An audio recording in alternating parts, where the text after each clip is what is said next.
Please comment where you are watching in the world. I was 21 years old, living in Provo, Utah, and like most people around me at the time, I was Mormon. That's important to know because the shared faith was, in theory, supposed to make dating simpler, not creepier. Spoiler alert, it didn't. Joey first reached out to me on Facebook. I didn't know him, never met him, never heard of him. Yet he kept messaging me, asking me out, complimenting my smile, and telling me he felt a connection. I ignored him, obviously, but he was persistent. Eventually, a mutual friend, we'll call him Brad, approached me in person. "Hey, my friend Joey has a crush on you. He really wants to take you out." I raised an eyebrow. "Isn't he old?" Brad shrugged. "I don't know how old he is exactly, but he's a cool guy. Just give him a shot." Against my better judgment, I agreed. I was young, curious, and a little too polite for my own good. Joey picked me up a few days later to take me to a Utah Jazz game in Salt Lake City. He drove, and within the first 5 minutes, I knew I had made a mistake. He did not stop talking. For 30 minutes straight, he told me his life story, every chapter, every accomplishment, every detail. He talked about high school sports, his Mormon mission, college basketball, playing overseas, Wall Street finance jobs, and getting an MBA from Harvard. He listed it all like a LinkedIn profile on steroids. I sat silently in the passenger seat, doing math in my head. Okay, 2 years on a mission, 4 years undergrad. MBA, Wall Street, overseas ball, this man is at least 38. I was 21. The age gap wouldn't have been such a red flag if it weren't for how he acted. He didn't ask me a single question about myself. Not one. I may as well have been a passenger in an Uber with a driver monologuing his memoir. At the game, it didn't get any better. He continued with the self-promoting, occasionally throwing in humble brags disguised as jokes. You know, when you've played pro ball and worked on Wall Street, dating apps just don't cut it anymore. Cool story, Joey. By the time he dropped me off, I was exhausted. I told Brad, no, not for me. Also, he's way older than I thought. Why would you set me up with someone who could be my dad? Brad, clueless as ever, said, I don't think he's that old. But I did some digging. Turned out Joey was 39, 18 years older than me. Legally old enough to have fathered me as an adult. Oh, and there's more. A few days later, a friend of mine, also Mormon, also a BYU student, came home from the library with a story. She said, "This guy hit on me at the library today. He told me he was 28, kept asking me out even after I said I had a boyfriend. His name? Joey. So not only was he old enough to be our dad, he was also lying to freshmen about being 28 and trying to pick them up on campus. Add that to the pile of ick. I had completely written him off until I received the message. The infamous Facebook message. He had my number. He could have texted. But no, he wanted this to be formal, permanent, a record. I still have it saved. It read, Bree, I think you should rethink the idea that I'm too old to spend a couple eternities with.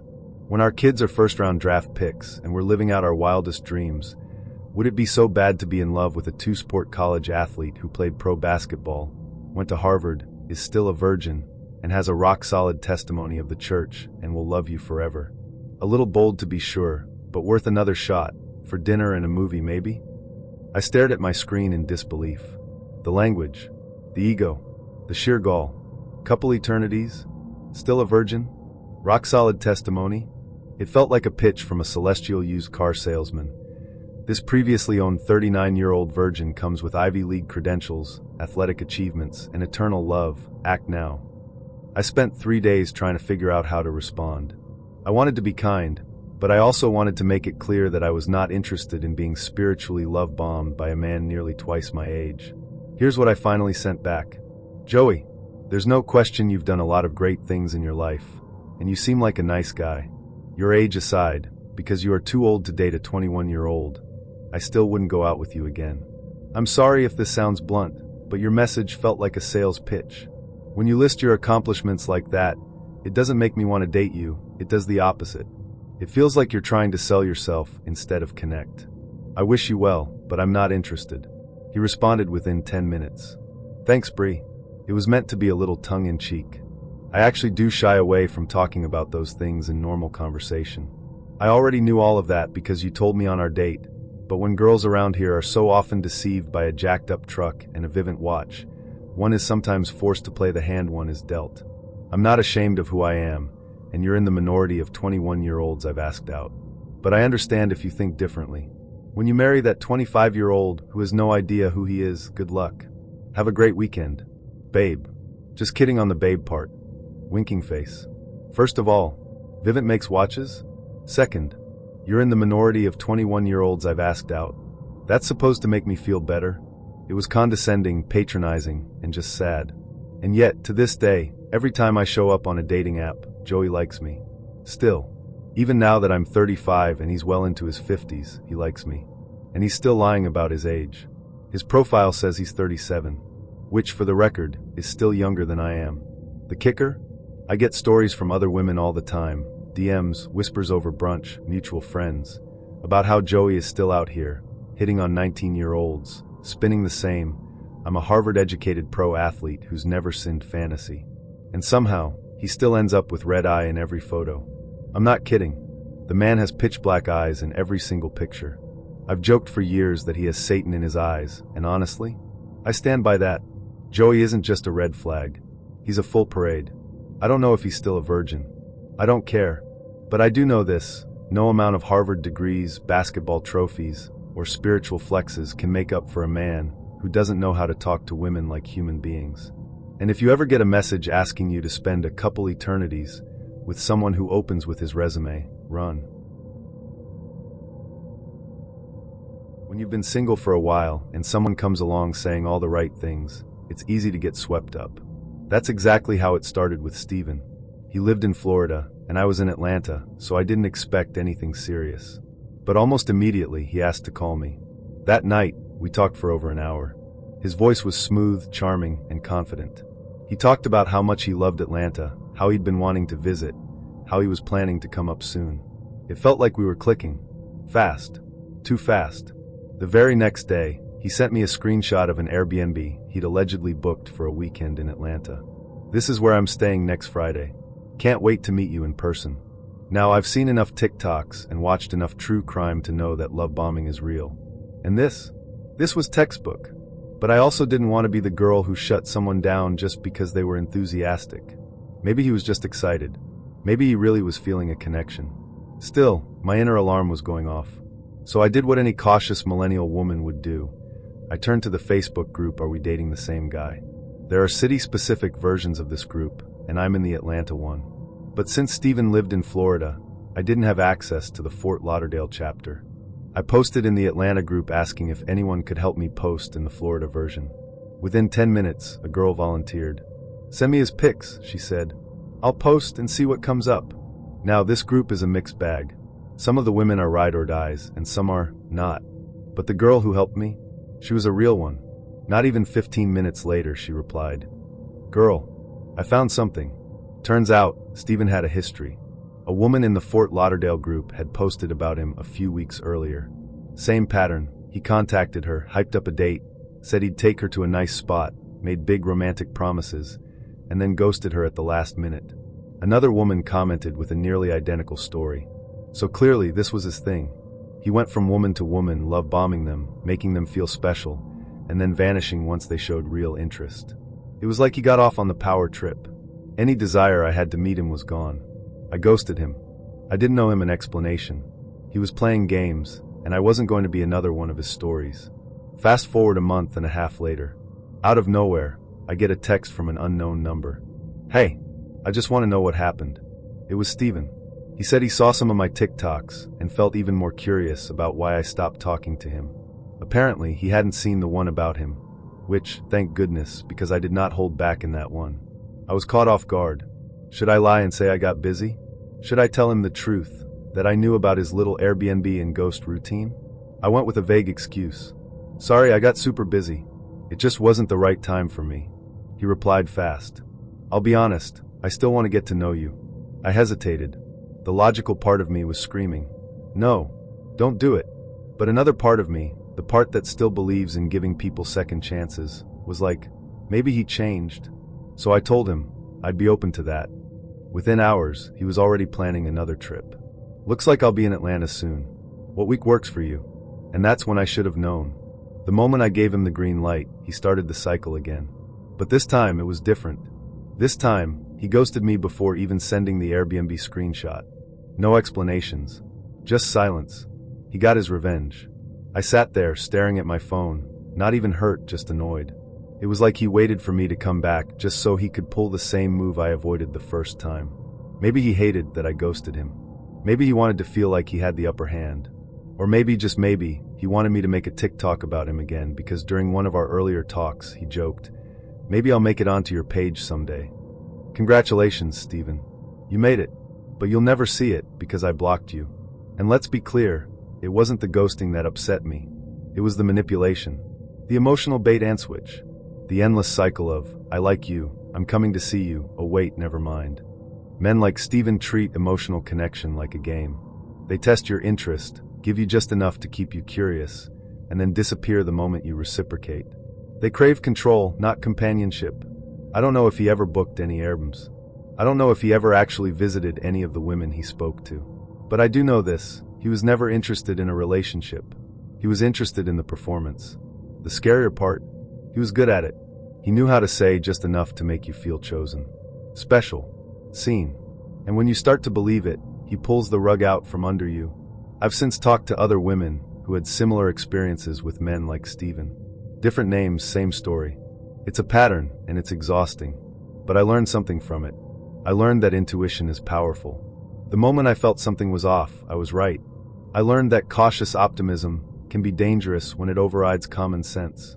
And I learned that men who are too intense, too soon, usually have something to hide. Steven taught me that. Unintentionally. But he did. So if you're reading this and someone comes on strong right out the gate, booking trips, making promises, telling you you're different than the others, pause. Watch. Listen. Because if it seems too good to be true, it probably is. Steven may have gotten the last ghost in, but I got the last word. And the TikTok views. It was a rainy night. Of course it was. The kind of rain that makes the air thick and everything feel just a little more cinematic. We'd gone out for drinks, nothing fancy. Just a bar near his place. When I tried to call an Uber home, they kept canceling. Typical big city storm problems. He noticed me getting frustrated and offered a solution. "Oh, I live just down the street," he said. "You can just come hang out for a bit until your Uber situation gets better." Up until that point, he had seemed completely normal, albeit quiet. So I hesitated, but ultimately said yes. I figured we'd sit on his couch, maybe watch a movie, maybe just wait until the storm passed. He didn't give off any creepy vibes, or at least, I didn't think so at the time. That changed the moment we walked into his apartment. The first thing I noticed, before I even had a chance to take off my coat, was the massive, antique-looking weapon mounted on his wall. A musket. An actual 1700s era musket, encased in a display above his television. You know, the kind of weapon that required gunpowder and a metal ball, and probably took a full minute to reload. A literal museum piece. I stared at it, wide-eyed, and he noticed. "Yeah," he said with a shrug and a grin. "I guess you could say I'm a war guy." Now let me pause here. There's a difference between someone who enjoys history and someone who identifies as a war guy. I like history. I love a well-researched documentary. I've rewatched John Green's Crash Course History series more times than I care to admit. But this was different. The musket wasn't the only relic. Surrounding it were oil paintings of battlefields. Not stylized or abstract, either. These were vivid, detailed depictions of war. Explosions, men on horseback, bayonets. The kind of paintings you'd see in the entryway of a Civil War reenactor's home. Or maybe a haunted battlefield museum. Still, I tried to play it cool. Maybe he's just really into military history, I told myself. Maybe he's a collector. Eccentric, but harmless. Then I saw the coffee table. On it was a neat stack of books. I glanced over, curious. Maybe they were history books, biographies, maybe something about ancient civilizations. Nope. They were all about serial killers. Ted Bundy. Ed Gein. A heavy leather-bound book with a title that just read The Psychology of Murder. You might think I'm exaggerating for effect, but I swear to you, this stack looked like something you'd find in a true crime podcast host's private library, or the evidence locker of a cold case unit. I laughed nervously, trying to keep things light. "You're really into true crime, huh?" He smiled. "Yeah, I just think it's fascinating. Now listen. I get it. True crime is a popular genre. I've watched Mindhunter. I've listened to Serial. But there's a difference between being casually interested and decorating your living room like a forensic exhibit. Something in my stomach twisted. My intuition was starting to speak up, whispering, "This isn't good. You need to leave." But I tried to ignore it. I didn't want to be rude. I didn't want to overreact. I didn't want to be that girl who assumes the worst just because a guy's into weird stuff. Then his phone rang. He looked down at the screen, his entire demeanor shifting. "Ugh," he muttered. "It's my dumbass ex-girlfriend. I was hoping she wouldn't make this mistake again." I raised an eyebrow. "What mistake? She knows what's going to happen if she keeps calling me." He said it like it was a threat, like it was obvious, like I should understand what's going to happen meant. And in that moment, something in me snapped awake. I was not safe. I was in the apartment of a man I barely knew, surrounded by weapons and murder books, while a storm raged outside. I had no ride home. I didn't even know exactly where I was. I did what any terrified woman would do. I texted my sister. "Emergency. Call me. Pretend something happened. I need to leave now." Within 2 minutes, my phone rang. I picked up with an Oscar-worthy performance. "Oh my God. What? Are you okay? Where are you?" "Yeah, no, I'll come right now. Stay there. I'm on my way." I turned to him. "I'm so sorry. My sister's dog got out and she's freaking out. I have to go help her." He narrowed his eyes. "Are you sure you have to go now?" "Yes," I said, grabbing my bag. "She's in a panic." His expression changed again. His face hardened, his eyes went cold. "Well," he said, voice low and flat, "I can't let you leave this soon now, can I?" I froze. My heart dropped. I thought, this is it. I'm going to die in this apartment. I'm going to be a true crime podcast episode. But before I could react, he smiled. "Kidding." I forced a laugh. "Oh my God, you got me. You should be a comedian." He didn't laugh. I said something about my sister already being outside, opened the door, and left as quickly as I could. But it wasn't over. As I waited for the elevator, I remembered what he said. "I hope the elevator's working so you can make it out." What the hell did that mean? Was someone waiting for me? I bolted for the stairs. I'm not athletic, but I flew down those flights like I was being chased. And for all I knew, I was. Then I made another mistake. I stopped on a random floor to catch my breath and ran into an old man. A resident, I assumed. He seemed nice enough at first, asking if I was okay if I lived there. I told him I was visiting a friend and waiting for my ride. Then he got too close. "Why don't you come wait in my apartment?" he said, reaching for my arm. I yanked away and ran, again, this time back to the staircase. 2 men. 2 creeps. 1 night. I finally made it to the lobby, drenched in sweat, heart racing. My sister had really shown up by then. I jumped into her car and screamed, "Drive. Just go. I'll explain later." And I did. I told her everything. The musket. The murder books. The ex-girlfriend. The threat. The other creepy guy. To this day, I don't remember his last name.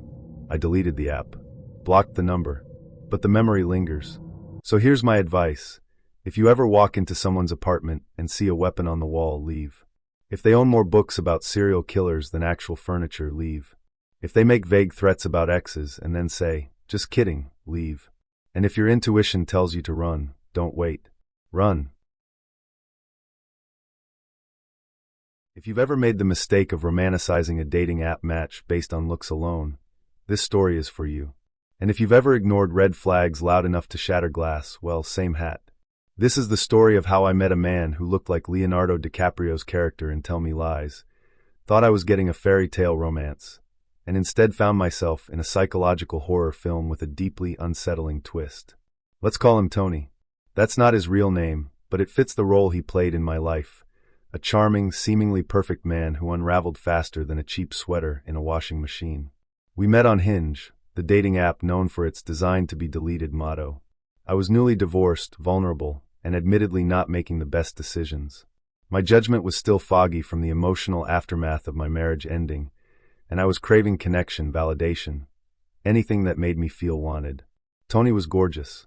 He had that golden boy look, tousled hair, striking cheekbones, a smile that could melt steel. The first time I saw his picture, I audibly gasped. He looked like he'd walked off a television set and into my inbox. And when he messaged me, he wasn't just attractive, he was attentive, articulate, and warm. We talked for a couple of weeks before making plans to meet in person. The first red flag? He offered to drive 2 hours just to take me on our first date. Now, some might find that romantic, but something about it felt intense. Still, I told myself, maybe this is what effort looks like. So I agreed. In a moment of impulsivity and loneliness, I even invited him to spend the night after the date. Something I'd never normally do, but at the time, I wasn't thinking clearly. I was still in the emotional rubble of my past life. The night of the date, I opened the door and there he was, flowers in hand, bounding up the stairs like a man in love. He hugged me tightly and said, "I'm so excited to finally see you." It felt genuine. I thought, maybe this is the start of something amazing. Dinner was at a beautiful restaurant. He drove a luxury car, wore a well-fitted shirt, and ordered confidently off the menu. He asked questions, real questions. He wanted to know about my passions, including my obsession with neuroplasticity. Most men don't want to talk about brain rewiring, but he leaned in, fascinated. He told me he'd just left the military, was pursuing a master's degree, and wanted to eventually work in a field that helped people. He seemed grounded, ambitious, and kind. He even talked about growing up on a farm, being homeschooled with his siblings. There was something almost innocent about it. After the date, we went back to my place. He stayed the night, respectfully, and we made plans for our second date before he even left the next morning. He texted me on the drive home, saying how much he enjoyed our time together. But here's the thing, I couldn't shake this gnawing feeling in my stomach. My intuition, which I've learned over the years to trust, was screaming at me. I couldn't quite put my finger on it. He hadn't done anything wrong. In fact, he had done everything right. But something in me was on alert. Despite the internal alarms, I agreed to the second date. This time I would drive to his town, near Eastern Carolina University. He had planned a fun, casual night, mini golf, a quirky hot dog joint, and a nightcap at his place. Again, it all seemed sweet, thoughtful. When I arrived, I tried to shake the unease. We had fun playing mini golf. He made me laugh. He touched my arm in that, "I'm into you" kind of way. But then, at dinner, he said something that made my skin crawl. "You know," he said casually, "you look just like my cousin." I laughed awkwardly, waiting for the punchline. "No, seriously," he continued, pulling out his phone. "She's hot though." He showed me a picture. Reader, I looked exactly like her. That was the moment a door in my brain opened, and a very loud voice screamed, "Run." But I didn't. I froze. I told myself it was just a weird comment. People make weird comments. Maybe he was just bad at small talk. We went back to his place, or rather, a hotel, since he had a roommate. He had brought items. Bedroom items. Not the fun kind. The kind that made me wonder who he thought I was. When he tried to initiate things, I shut it down. It was too much, too fast, and frankly I was now scared. We ended up talking instead. At first, it was just typical late-night date stuff, family, childhood dreams. But then he dropped the bomb. He told me, without flinching, that he and his sister had been curious when they were kids. I thought, surely he means like, they snuck peeks at each other when they were 5. Kids are weird. That's not great, but it's explainable. No. He went into detail. Horrific, graphic detail. From grade school to adulthood. It was not a phase. It was a relationship. I was frozen in place. My heart pounded in my ears. I was 2 hours from home, slightly buzzed, in a hotel room with a man who just confessed to prolonged incest. I did what any woman would do in that moment. I pretended to be calm. I played therapist. I asked careful, neutral questions. I made sympathetic faces. I tried to keep the panic from showing in my eyes. All the while, I was calculating. How fast could I get to the door? How quickly could I get in my car and drive away? Could I fake sleep and sneak out? Eventually, we fell asleep.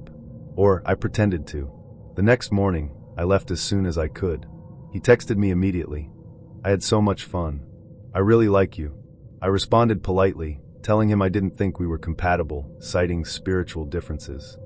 I said I needed someone who had a strong relationship with God. He replied with a vague, "Yeah, I get that. I need someone who's into the same things I am." Sir, most people are not into what you're into. This story didn't start out badly. In fact, it started like the kind of date that makes you text your friends mid-bathroom break like, "Girl, he's fine. He opens doors. He listens. I think I like him." We set up a date for a Friday night. Dinner and drinks. Simple. I didn't expect anything more than good conversation and the possibility of a second date. But he showed up and wow. Tall. Clean cut. Beautiful skin. Smelled like heaven and confidence. I was already texting the group chat like, "Update, if I go missing, check his apartment first." We sat down at this little wine bar he picked. Dim lights, jazz playing softly in the background, candles on the table. He asked me what I liked before ordering a bottle. He poured my glass first. He listened without interrupting. He laughed at my jokes. He told me about his job, his family, how he just moved into a new place, and was trying to figure out how to hang art without making a million holes in the wall. It was easy. Effortless. I felt relaxed. Seen. Wanted. Dinner turned into drinks. Drinks turned into him walking me to my car. And when he asked if I wanted to come back to his place, no pressure, just to hang out a bit longer, I paused for a second. And then I said yes. Because I liked him. I felt safe. I felt curious. And honestly, I hadn't had that in a long time. His apartment was exactly what I expected. Clean, minimal, cozy. He had plants. Art on the walls. A vinyl player in the corner. He offered me water, took my coat, and put on music that wasn't trying too hard, like he actually liked it, not like he curated a playlist called Netflix and Chill Vibes Volume 4. We sat on the couch, talked more. He scooted closer. We kissed. Slowly. Softly. And it was good. Like play with your hair good. Like forehead touching good. The kind of kissing that makes you forget where you are. His hands moved to my waist. Mine to his neck. He whispered something in my ear that made me laugh, and then pause. Because I could feel where this was going. I pulled back just for a second, looking at him. He looked back at me, and for the first time all night, he seemed nervous. Not bashful, not unsure, but nervous, like something was sitting heavy in his chest. He exhaled. I need to tell you something before this goes any further. My heart did that thing where it skips, then slams hard. I wasn't sure what was coming, an ex, a weird kink, a by the way, I don't believe in monogamy. What he said next spun the room sideways. I'm HIV positive. I just blinked. He said it quietly, clearly, like he'd practiced it before, like he'd said it to other women, and maybe not all of them had stayed. I've been undetectable for 4 years, he added quickly. I take my meds every day. I haven't missed a dose. I'm healthy. I've been open with every partner. I just didn't want to drop that on you at dinner. I sat there frozen. Not because I thought he was dangerous. Not because I was judging him. But because I felt caught. Like the moment had shifted from romantic to deeply serious without warning. And I didn't know what to do. I nodded slowly. Thank you for telling me. He looked relieved. But also watched me. Waiting to see if I'd run. I had to be honest. I appreciate you being honest, I said. I really do. But I wish you'd told me sooner. Like, before we got here. He nodded. I know. I just didn't want to scare you off. Most people don't give me a chance once they know. And that part broke my heart a little. Because here he was, kind, smart, funny, attractive, and carrying something that made people walk away before they even got to see who he was. And I got it. I did. But I also had to honor how I felt in that moment. I just need a second, I said. He nodded, gave me space, handed me my water, let me sit in silence without pushing. I thought about how good the night had felt, how rare it was to connect with someone in a way that felt real. And I thought about how little I actually knew about HIV, about what it meant to be undetectable, about how fear plays tricks on you when you don't have the facts. Because the truth is, he wasn't unsafe. He wasn't irresponsible. He was doing everything right. But this was still new to me, still heavy, and I couldn't pretend I was okay just to make him feel better. We didn't sleep together that night. We curled up on the couch and watched an episode of something neither of us paid attention to. I left a little while later.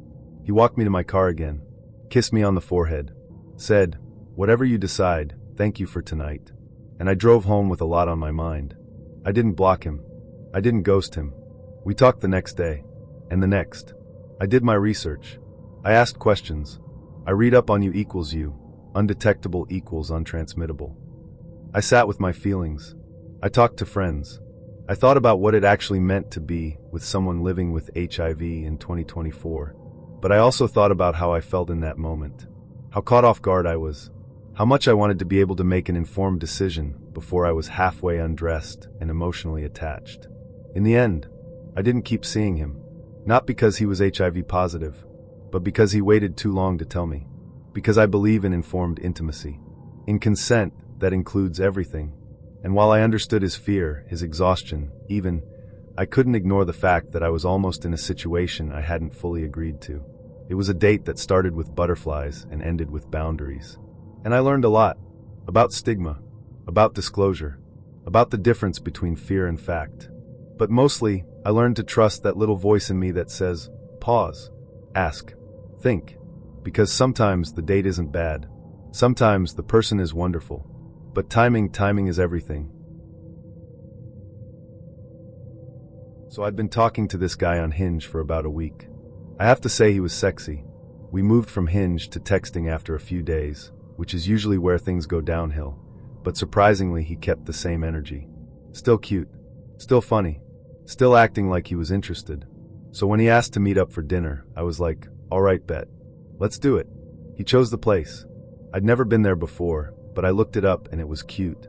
Mid-tier trendy. Like, not fast food, but also not fancy enough to make you question if you can afford dessert. So I was like, perfect. I'll throw on a cute little outfit, something flirty but casual. You know, the kind of outfit that says, I'm fun, but I didn't dress for you, I dressed for the aesthetic. Anyway, he picked 7:30. Then, red flag number 1, he texted me that afternoon like, hey, I'm working late, might not get there till like right before 8. And I was like, okay, that's fine. But in my head I was thinking, you better not be on some flaky __, I swear. But I let it slide. I'm getting ready, feeling cute, music playing, doing my little pre-date dance in the mirror. And then I get a text from him. He says, just a heads up, I have to work tomorrow morning. Friday night. Okay, so, is that a subtle way of saying you don't want to go out anymore? Or are you trying to set the expectation that this isn't turning into a sleepover situation? Which, like, okay, fine. I wasn't planning on jumping your bones, but thanks for clarifying. So I reply like, totally fine. Still good for tonight? And he says, yes, of course. Word for word. Yes, of course. So I'm like, okay, cool. We're still on. Now, the parking situation at this restaurant is apparently kind of trash. He tells me to park across the street at the McDonald's. Weird, but okay. I confirm with him like, hey, are you parking there too? And he says, yeah. I get there like 7:55. I text him, hey, I'm here, let me know when you are and I'll walk across. His reply, I'm here if you like walk across. If I like walk across? What does that even mean? Like, was that sarcasm? Passive aggressive? Are you here or not? I'm literally sitting in the car like, sir, I have heels on. I'm not about to play Marco Polo across this parking lot. But whatever. I gather myself, grab my purse, and walk across.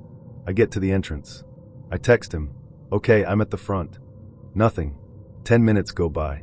10 whole minutes. I'm standing there, people walking in and out, and I'm just posted up like a decorative plant. I text again.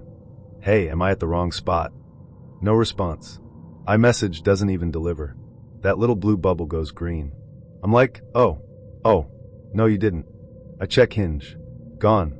Unmatched. Poof. Like I was never there. At this point, I'm standing on the sidewalk, dressed like a Pinterest board, and realizing I've been stood up. Not just ghosted. Not just flaked on. But full on, publicly humiliated, standing alone at the date location ghosted. I call my friend immediately. Like, I don't even blink. I just hit FaceTime and say, I know you're not gonna believe this, __. She answers and I tell her everything. She's like, no way. Are you sure? And I'm like, yes girl, I'm at the entrance. I'm literally at the door, and this man just straight up vanished. And then because I'm petty and my friend is ride or die, she calls him from her number. And guess what? It goes through. Her messages deliver. He didn't block her. Just me. She starts texting him like, why would you stand up my friend? She got dressed. She shaved. Do you know what it takes for a woman to shave her legs on a Friday night? And I'm in the background yelling, tell him I moisturized with the fancy lotion. But he doesn't respond. Just leaves her on read. I go back to my car, sit there in silence for a second, and then it hits me. Was he even there? Or did he just make me show up so he could ghost me on purpose? Like, was this some kind of weird humiliation kink? Is that a thing? Because listen, the level of detail he gave me, the parking instructions, the confirmation texts, the yes of course, it was giving intention. Like he wanted me to be there. Like he wanted me to show up and get embarrassed. And then it got worse. I started thinking, what if he was watching me? What if he was sitting in his car somewhere nearby, watching me stand at the entrance, waiting for the moment I realized I'd been stood up? That thought made my skin crawl. Like, I don't know what's worse, the fact that he ghosted me, or the idea that he might have been watching me while he did it. I drove home in silence. No music, just vibes. And by vibes, I mean a mix of rage, shame, and the kind of heartbreak that only comes from being fully prepared to meet someone who didn't even have the decency to cancel. And the thing is, I'm 27. I'm not new to dating. I've had my heart broken, I've been ghosted before. But this was a new flavor of disrespect. This was a cold ghost, like Casper could never. I got home, washed my face, and stared at myself in the mirror like, you let a man in joggers do this to you. And that was the moment I deleted Hinge. Not temporarily. Not, I'll re-download it in a week. No, I deleted it like it owed me money. Because if this is what we're doing now, inviting women out, confirming the time and place, and then ghosting them on arrival, I want no part of this Hunger Games dating scene. Thank you very much. When I agreed to meet him for breakfast, I didn't think twice. He had seemed harmless enough. We'd only been talking for a few days, texting back and forth after he stopped me outside a venue I'd performed at. He was polite, enthusiastic, maybe a little too eager, but I brushed it off. After all, it's nice when someone seems genuinely interested these days. He asked if I wanted to grab something to eat. I said sure, and I picked a place close to my apartment. I didn't want to drive far, and besides, I figured if it all went sideways, I could just walk back home. That decision may have saved my life. The spot we chose was a small, cozy breakfast joint. I got there first and picked a booth.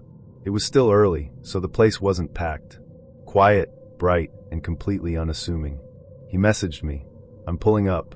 I looked up a few minutes later and saw him walking in. Phone in hand, talking to someone, gesturing, laughing loudly. I noticed immediately that he had our messages open. I could see the preview screen. Okay, I thought. Weird, but maybe he was just rereading what I'd said about where I was sitting. He sat down, still talking, and I finally got a full view of him. Same guy from the day he approached me, but he looked different. More intense. Something about the way he scanned the room, like he was checking for exits, made me uneasy. He finally put his phone down on the table. That's when I noticed the profile photo on his screen. It was me, but not a picture I recognized. Not one I'd posted on Instagram. It looked like a freeze frame from one of my YouTube videos. I blinked, leaned in slightly, and tried not to show that I was freaking out internally. "Is that your wallpaper?" I asked, trying to keep my tone light. He laughed. "Yeah, you looked cute in that video." I smiled politely, but inside my stomach dropped. I had never sent him my YouTube. I hadn't even mentioned it. Still, I didn't run. I didn't cause a scene. I just noted it. Mental tally, red flag number 1. After we finished eating, he suggested we go back to his place to hang out. Nothing serious, just chill. I hesitated, but again, I ignored the discomfort. I don't know why. Maybe I didn't want to seem dramatic. Maybe I was still trying to give him the benefit of the doubt. His apartment wasn't far. We walked there. The moment I stepped inside, everything felt wrong. It wasn't anything obvious at first. Just off. The lighting was dim for that time of day. The windows were closed. There were no personal touches, no photos, no clutter, no warmth. It felt like a showroom, like a place that was lived in, but not lived with. Then I saw the cameras. Not one, not two, multiple, mounted in corners, perched on shelves. But not normal security cameras. These were indoor Ring doorbell cameras, the kind you usually put outside your front door. He had them placed in almost every room. I asked about them casually. "You record inside too?" He shrugged. "You can never be too careful." Red flag number 2. I asked if I could see the rest of the place. Playful tone, but I meant it. I wanted to see where I was. What doors were locked. What windows were shut. Where my exits were. He said sure. "Go ahead, look around." So I did. His bedroom was sterile.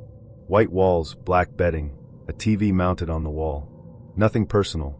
But what caught my eye were the awards hanging up, plaques, frames, certificates, and all of them had a name that wasn't the one he gave me. I stared for a few seconds, then turned around. "That your real name?" I asked, half joking. He smiled. "Yeah, I go by both." I knew he was lying. Red flag number 3. He sat down on the couch and started scrolling through photos, showing me pictures of himself with long hair, back when he had locks. "Thinking of growing them out again," he said. Then he passed me his phone. "Here, look." I took it, and something inside me said, "Swipe. Go through the albums. Now." So I did, and that's when I saw them. Screenshots of my Instagram. My Facebook. My YouTube. Images I'd never sent him. Captions circled. Comments highlighted. My profile pages saved as screenshots. Photos of me that I hadn't even posted recently. He'd found them, saved them, cataloged them. I kept scrolling, and then I saw the folders, each one labeled with a different name. All male names, dozens of them. Inside, pictures of young men. Surveillance footage, some of them in compromising situations. Some of them clearly unaware they were being recorded. Shirtless, some fully naked. All of it filmed from the same kind of Ring cameras I'd seen around the apartment. My fingers froze. I looked up at him. He was watching me. "What are you looking at?" he asked. I didn't answer. I just turned the screen toward him, showing him one of the videos. He blinked. "Oh, that's one of the boys I mentor." I stared at him. That's a crazy way to mentor someone. He laughed, but it didn't reach his eyes. Suddenly his tone changed. "You don't trust me?" I stood up. "I don't know you." I walked around the apartment, collecting my things. I needed to go. Now. He tried to play it off. "You're being dramatic." I didn't respond. I was already planning my exit. He disappeared into his room for a second, saying he needed to grab something. I waited, then realized he hadn't gone into the bathroom like he said. He was in his bedroom, with his phone. I peeked around the corner. He was logging into WhatsApp. I don't know who he was contacting. I didn't wait to find out. I grabbed my bag and walked calmly to the door. I didn't run. I didn't scream. I just opened it and stepped outside. And then I ran. Down the hall. Down the stairs. Out the building. I didn't look back. I didn't tell anyone where I was going that morning. No one knew I was with him. I hadn't shared my location. I hadn't sent a just-in-case text. If something had happened to me, no one would have known where to start. I got lucky. That's not an exaggeration. That's not a dramatic spin. That's the truth. I got out of that apartment before something could happen. But I don't know how many others didn't. I don't know how many names were in those folders. I don't know how many boys, young men, he lured in with flattery and fake sweetness and a camera hiding in the corner. I met this guy online, of course. Where else? He was charming in messages, responsive, and seemed genuinely interested in getting to know me. And I'm not going to lie, he was attractive. Not just in a he's cute kind of way, but in a I might actually get butterflies if this works out kind of way. I hadn't felt that excited about someone in a long time. So when he asked me out, I said yes without hesitation.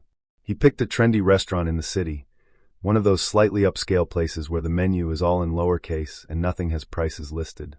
You know the type. I'd never been there before, but I'd heard good things. I got dressed up, did my hair, beat my face like I was going to prom, and walked in feeling hopeful. When he arrived, everything seemed fine at first. We hugged hello, sat down, and started chatting. But almost immediately, I noticed something was off. He was talking a little too fast, laughing a little too loud. At first, I chalked it up to nerves. I mean, who hasn't had a quick drink to loosen up before a date? But then the drinks menu came, and that's when things got weird. He opened it up, scanned it for 2 seconds, and then said loudly, "Oh my God, they have a drink called Paper Planes." Like the MIA song. I laughed politely. Yeah, like the song. But before I could even glance at the cocktail list, he started singing. Not humming. Not quietly mouthing the lyrics.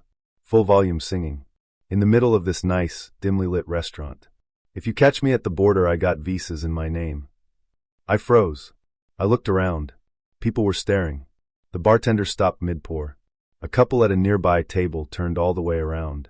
And he just kept going. Like he was auditioning for a musical version of Top Chef. I leaned in and whispered, "Hey, maybe save the karaoke for, like, karaoke?" He finally stopped, laughed like it was no big deal, and said, "I just love that song." "Cool. Great. Love that for you. Can we not get kicked out before the appetizers?" I tried to shrug it off. We moved on. He asked if I had any pets, which I thought was a sweet question. I told him about my cat, my baby. I'm a full-on cat mom. I showed him a picture and started telling him about how she curls up on my pillow like she owns the place. That's when he made a face. Not a subtle one. A full-on grimace. "You have a cat?" he said, like I'd just confessed to having a raccoon in my kitchen. I nodded, a little confused. "Yeah, she's adorable." "Cats are disgusting," he said. Just flat out. "They lick themselves and then get in the litter box. It's gross. And the smell. I can't stand it. I don't know how people live with that." I blinked. Well, I mean, I keep her clean. And the litter box is. No offense, he interrupted, but cats just carry diseases. I saw this documentary about it. I'd never date someone who let a cat sleep in their bed. Okay. I took a sip of water. Deep breaths. Maybe he just has a strong opinion. Maybe he got scratched as a kid. Whatever. I wasn't going to let it ruin the night. But it was already ruined. I just didn't know it yet. We moved on from the cat slander, and eventually the server came back to ask if we were ready to order. I started to speak, but he cut me off. I got it, he said to the server, like he was making some grand romantic gesture. I figured maybe he'd ask me what I wanted. Nope. He just started ordering. Like passionately ordering. We'll start with the seafood tower. Then the Wagyu steak rare. Add the bone marrow toast. And a bottle of the Napa Cab. Sir? I sat there stunned. He ordered like he was feeding a football team. And not once did he ask me what I liked. Not once did he even glance at me to see if I was okay with it. Just boom, boom, boom. Rattled off a gourmet feast like he was Gordon Ramsay. Now's probably a good time to mention, I don't eat shellfish. I don't eat oysters. Or crab. Or lobster.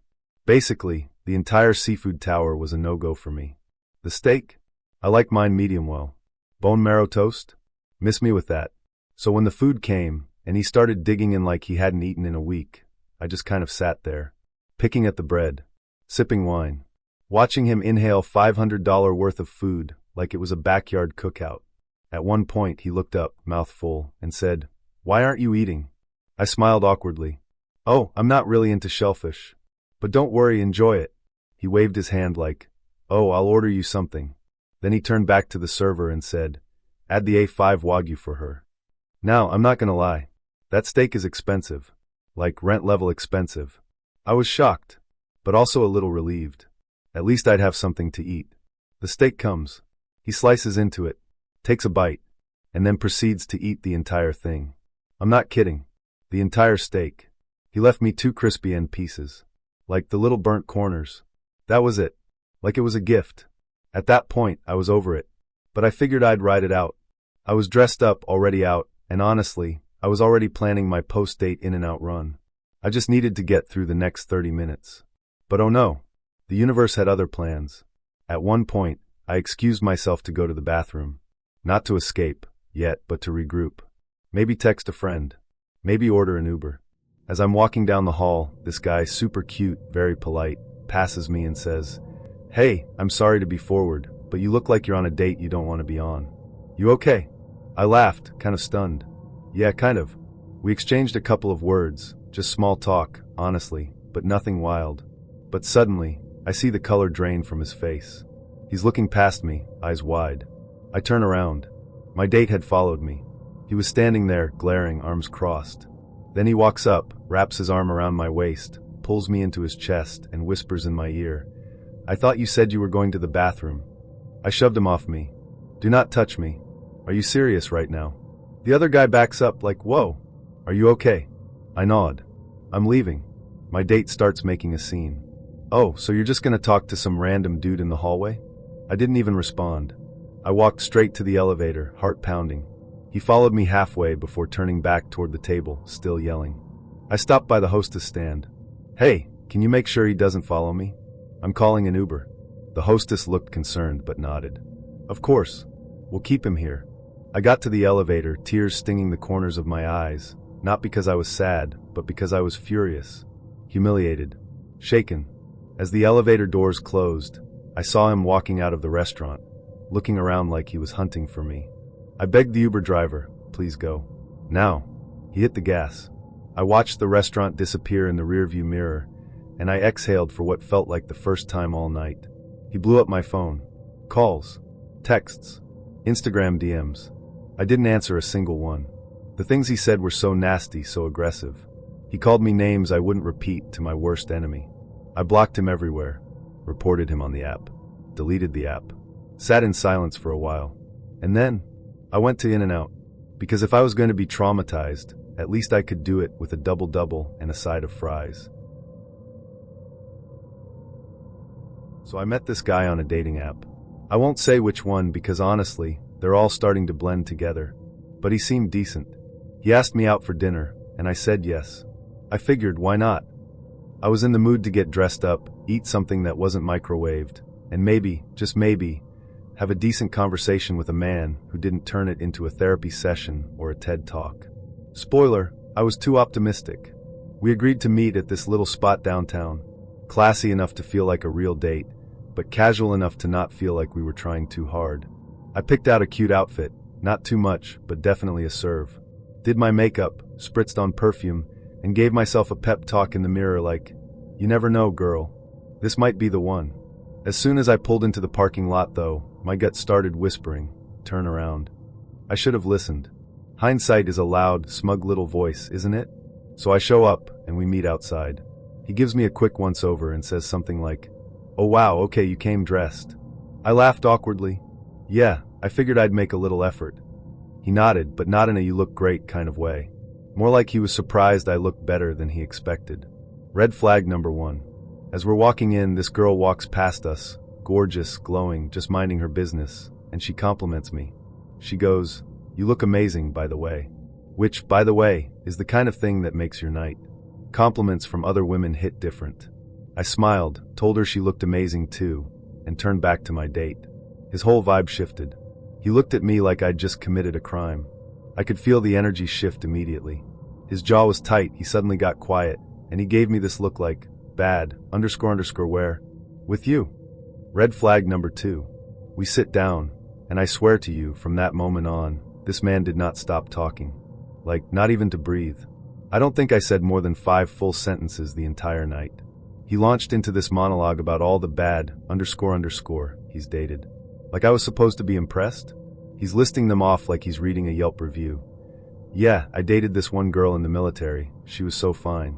Then there was this one chick who was a model. Oh, and this other one? She used to fly me out." I'm sitting there sipping water thinking, so if all these women were so amazing, why are you here with me eating this overpriced chicken? I interrupted him, gently, just trying to steer the conversation somewhere mutual. "So what are you looking for now?" He waved his hand like he was swatting a fly. "I'm a good man. I'm embedded in God. I just want a good woman. Now I love God. Let's start there. I was raised in church, I pray, I believe in a higher power. But I also know that just because someone says they love God doesn't mean they're a good person. I've met too many men of God who couldn't spell accountability if you spotted them the first 10 letters. So I nodded, but I wasn't sold. He kept talking. About how he used to be broke, but this woman held him down. About how he's changed. About how no woman has ever left a good man. I swear, he was trying to convince himself more than me. Then, out of nowhere, he says, "I'd love to see you without makeup." Excuse me? Let me just say this. I look like me with and without makeup. I don't wear it to hide. I wear it because I enjoy it. I've got great skin. But it wasn't about that. It was the fact that he said it like it was some kind of test. Like, "Let me see the real you." I smiled politely. "I look the same." He goes, "I can tell you're really into fashion and makeup and stuff. I can't afford to upgrade my wardrobe though, just being honest." "Sir, can you afford this date? Because the way you're talking, I'm starting to think you're hoping I'll cover the bill." And at this point, I wouldn't even be mad. I just wanted to leave. Then he starts telling me he lives in a single room. Not a 1-bedroom, not a studio. A room. No kitchen. He says it like it's no big deal. And listen, I'm not trying to shame anyone. We've all been through things. But if you're living like that, maybe don't spend an entire date bragging about how many bad _ you've dated when you can't even cook a frozen pizza in your place. I asked gently, "Does it at least have a shower?" He laughed. Yeah, it's got a shower." "Cool. Just checking." At some point, he tried to pivot. He said, "You're a good woman. I can tell." I said, "I never said that. Don't assume." He fumbled. "I just mean, I like you. I think you're cool. I want to get to know you." I blinked. "You don't know anything about me. And that's the thing. People say they like you, but they really just like the idea of you. The version they've made up in their heads. And when you don't match that fantasy, they get weird." I finally asked, "If you're such a good man, why hasn't it worked out with anyone else?" He stared at me stunned, like no one had ever asked him that before. "You're right," he said sheepishly. And for a moment, I felt bad. But only for a moment. There was a couple sitting behind us, black couple, beautiful, clearly on a real date, and they were stifling laughter. I don't know if they were laughing at him or just at the situation, but I was mortified. He was talking so loudly, so nonstop, that the whole restaurant could hear him. And still, he wouldn't shut up. He talked over me every time I opened my mouth. He interrupted every thought. He steamrolled every sentence. I was so irritated I started mentally making a grocery list in my head just to tune him out. By the time the check came, I had already decided, I'm never doing this again. Not with him. Not with any app dude for a long time. I needed a break from this chaos. He offered to walk me to my car. I said no thanks. As I drove away, I looked at myself in the rearview mirror and said, "Girl, you need to start listening to that gut of yours." Because the moment I pulled into that parking lot, I knew, and I ignored it. Never again. I just got home from what might be the worst date I've ever been on, and that's saying a lot, because I've had my fair share of questionable, awkward, and downright weird dating experiences. But this one takes the cake. I'm not even mad in a haha that was wild way. I'm livid. I'm pacing around my apartment with my jacket still on, ranting to my cat, and trying to decide whether to delete every single dating app on my phone for good. Spoiler alert, I probably will. Let me backtrack and tell you everything from the top. This was our second date. Second. Not 10th. Not, we've been seeing each other for a few months. No. Date number 2. The first one had gone well enough. Nothing special, but he seemed nice. Polite. Funny in a dad joke kind of way. And I'm out here trying to be open, you know? I'm tired of writing people off too quickly. So when he asked me out again, I said yes. Now here's where things start to slide downhill. He told me he was working late and wouldn't be free until around 10 p.m. That's already pushing it for me. I'm a let's grab a drink after work kind of girl, not a let me start getting ready at 9:31. But again, I'm trying to be flexible. Compromise. So I agree. I even rearranged my evening, skipped my usual wind-down routine, and put on real clothes, like jeans, not just leggings. That's commitment. We meet up at a local place that he picked. It's not fancy, but it's not cheap either. Think mid-range, nice lighting, shareable plates, craft beer kind of spot. I get there first, which is normal. I usually like being early so I can scope the place out. When he walks in, he gives me this little nod. Not a hug, not a, hey, good to see you again. Just a nod, like we're business partners meeting to discuss quarterly numbers. Cool. Fine. Maybe he's tired. We sit down, and when the server comes by, he suggests we share something. I'm like, sure, why not? I wasn't super hungry anyway, and I figured we'd maybe get a couple of things to split. Nah. He orders one entree for us to share. One. No appetizers. No sides. Just one plate. I'm sitting there doing the mental math like, okay, maybe he's not that hungry either? But I didn't say anything. I just went with it. The meal comes and we eat. It's good. Nothing mind-blowing, but decent. The check comes and it's $41. He pays. No big deal. I thank him. I even say, thank you for dinner, because that's what polite people do. At this point, it's like 11:30 p.m., and I'm thinking we're wrapping things up. But he says, hey, want to grab a drink somewhere? And again, I'm trying to be open. I'm not ready to call it a night, so I say sure. We walk to a little bar down the street, one of those cozy places with dim lights, indie music playing, and a bartender who looks like he DJs on the weekends. We sit at the bar, order a couple of beers, and the bartender asks, same tab? My date says, yeah, sure, and I think cool, he's covering this too. I literally say, thanks for the food and drinks, because I genuinely appreciate it. I'm not the kind of girl who expects a free ride, but it's a nice gesture, and I acknowledged it. Now here's where the night takes a hard left. We walk outside, and I'm expecting, I don't know, maybe a hug? A kiss on the cheek. Something. Instead, he looks at me and says, do you want to come back to my place? It's 1:30 in the morning at this point. And listen, I'm not judging anyone who's into that. If that's your vibe and you're into the whole casual hookup thing, do your thing. But that's not me. At least, not on a second date with someone I barely know. So I say, no, it's getting late. I think I'm going to head home tonight. He pauses, takes off his glasses, looks me dead in the eye and says, okay. Then he turns around and walks away. No good night. No drive safe. Just okay. And then boom, gone. Like a mic drop, but rude. I'm standing there like, wait, what just happened? So I walk to my car, kind of stunned, thinking, okay, I guess that's it. He probably just wanted sex, and now that it's not happening, he's done. Whatever. Not the first time I've encountered that. But then he calls me. I'm literally halfway home, and my phone starts ringing. I answer, thinking maybe he's apologizing for being abrupt or something. Nope. He says, "So what was the point of me paying for your meal and drinks then?" I blink. I literally have to pull over because I am so stunned I can't even focus on the road. I say, "Excuse me?" He repeats himself. "What was the point of me paying for all that if you're not going to come home with me?" I take a deep breath. If you couldn't afford the $41 and the $21 at the bar, I could have paid for my half. I say. That's not a big deal. He gets snippy. "Obviously I can afford it, Hannah." I'm like, "Okay, then what's the issue?" He says, "I just don't see the point of me doing all that if I'm not getting anything out of it." And that's when I lost it. I said, "I didn't realize this was a transactional arrangement. I didn't realize I had to have sex with you because you paid for a meal. That's not how this works." He's quiet for a second and then says, "That's not what I'm saying." I'm like, "That is exactly what you're saying. If you want a guarantee, hire a prostitute. Don't take someone on a date and then act entitled to their body." And then get this, he hangs up on me. Not only that, but in the span of the next 5 minutes, he blocks me on Bumble, blocks my number, and blocks me on Instagram. Like what?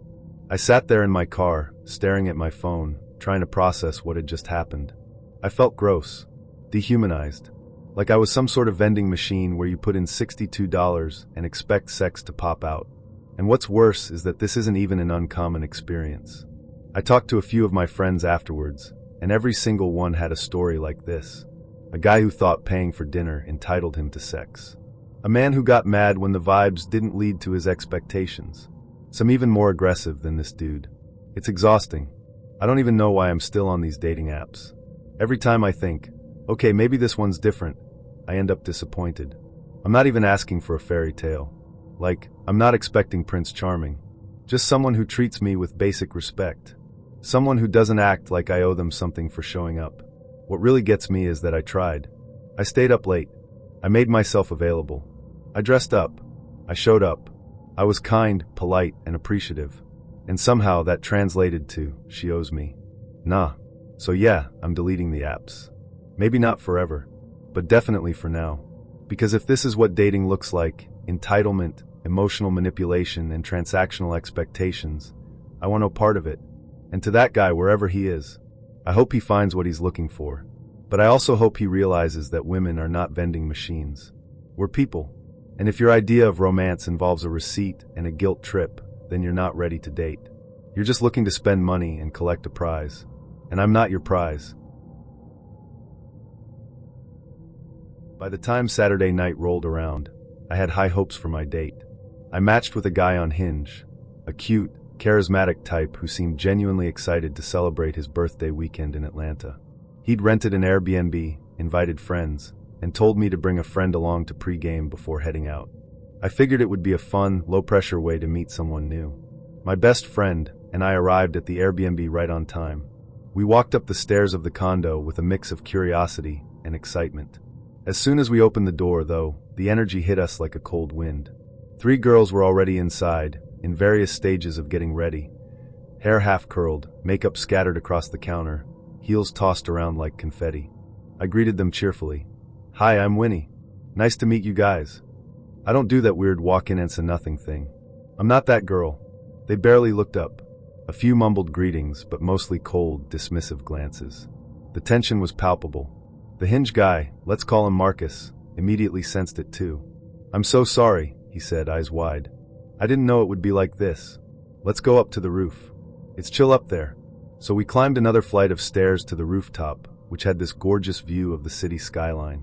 Up there, Marcus let loose. He started venting about how it was his birthday, how none of the girls downstairs cared, and how they refused to go anywhere he wanted. He rented the Airbnb for a fun weekend, but the vibe was completely off. I felt bad. So did my friend. We told him, forget them, hang with us. Let's go out, have a good time, and celebrate your birthday right. We cracked open some hard seltzers, made a toast under the string lights, and tried to salvage the night. But as the drinks kept flowing, I noticed something. Marcus was paying more attention to my friend, like a lot more. He kept asking her questions, leaning in when she spoke, and laughing way too hard at her jokes.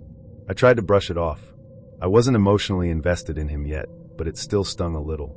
Eventually, we rallied the crew, Marcus, his close friend, let's call him Trey, my friend, and me, and decided to head to Havana, a popular club that Marcus had been dying to go to. Trey called an Uber, and we left the rooftop behind, heading into the night with neon lights and bass beats on our minds. But the moment we stepped out of the Uber, I froze. My purse was gone. Panic set in. I turned to the group. "I don't have my purse," I said, frantically checking the seats and sidewalk. The Uber had already driven off. I looked at Trey. "Please, can you message the driver? Maybe it's still in the car." He was only half helpful. "I'll message him, but it's probably back at the house. You probably left it on the rooftop or in the kitchen or something." At that point, I was tipsy and trying not to be that girl, the one who ruins the night over a lost bag. So I told myself, it's probably upstairs. Relax. Don't make this about you. We entered Havana, and for a couple hours, I pushed the worry aside and danced like I hadn't lost access to my whole life. But it was hard to ignore Marcus and how he was practically glued to my friend. He wasn't even subtle about it anymore. I started to feel like a third wheel on my own date. By the end of the night, I was more irritated than intoxicated. When we got back to the Airbnb, everything escalated. Marcus turned to us and said, "Shoo. Be quiet. The girls are sleeping. Don't say a word." He wasn't just whispering, he was militant. Every giggle, every whisper, he'd hush us aggressively. "Shhhhh. They're gonna hear you." Eventually, he refused to let us into the main part of the house. "Go back up to the roof," he ordered. It was freezing up there. Our buzz was fading into discomfort, but we tried to be polite. We told him we were cold, and finally he led us back downstairs. I thought he was going to let us warm up in the kitchen or living room. Instead, he led us into his bedroom, pushed us inside, and locked the door behind us. That's when I remembered my purse, my keys, my car. Everything I needed to even function was missing. I turned to Marcus and Trey. "Have you heard from the Uber driver? Can I just check the rooftop or the kitchen?" Marcus looked me in the eye. "No, you can't." I was stunned. "What do you mean no? I just need to look." He repeated it. No explanation. No empathy. Trey vanished. Just disappeared from the room. I was trapped, drunk, locked in a room with a guy who clearly did not care about my panic. I started crying. Marcus and my friend sat on the bed, looking at me like I was overreacting. I felt alone. Cornered. "Please," I begged. "Just let me look." Still, he refused. Desperate, I went into the attached bathroom and called Corey, my child's father. He picked up instantly. I was sobbing, explaining everything. "I can't get into my house, Corey. My car is outside. I don't have my keys." He was calm but concerned. "I'm on my way."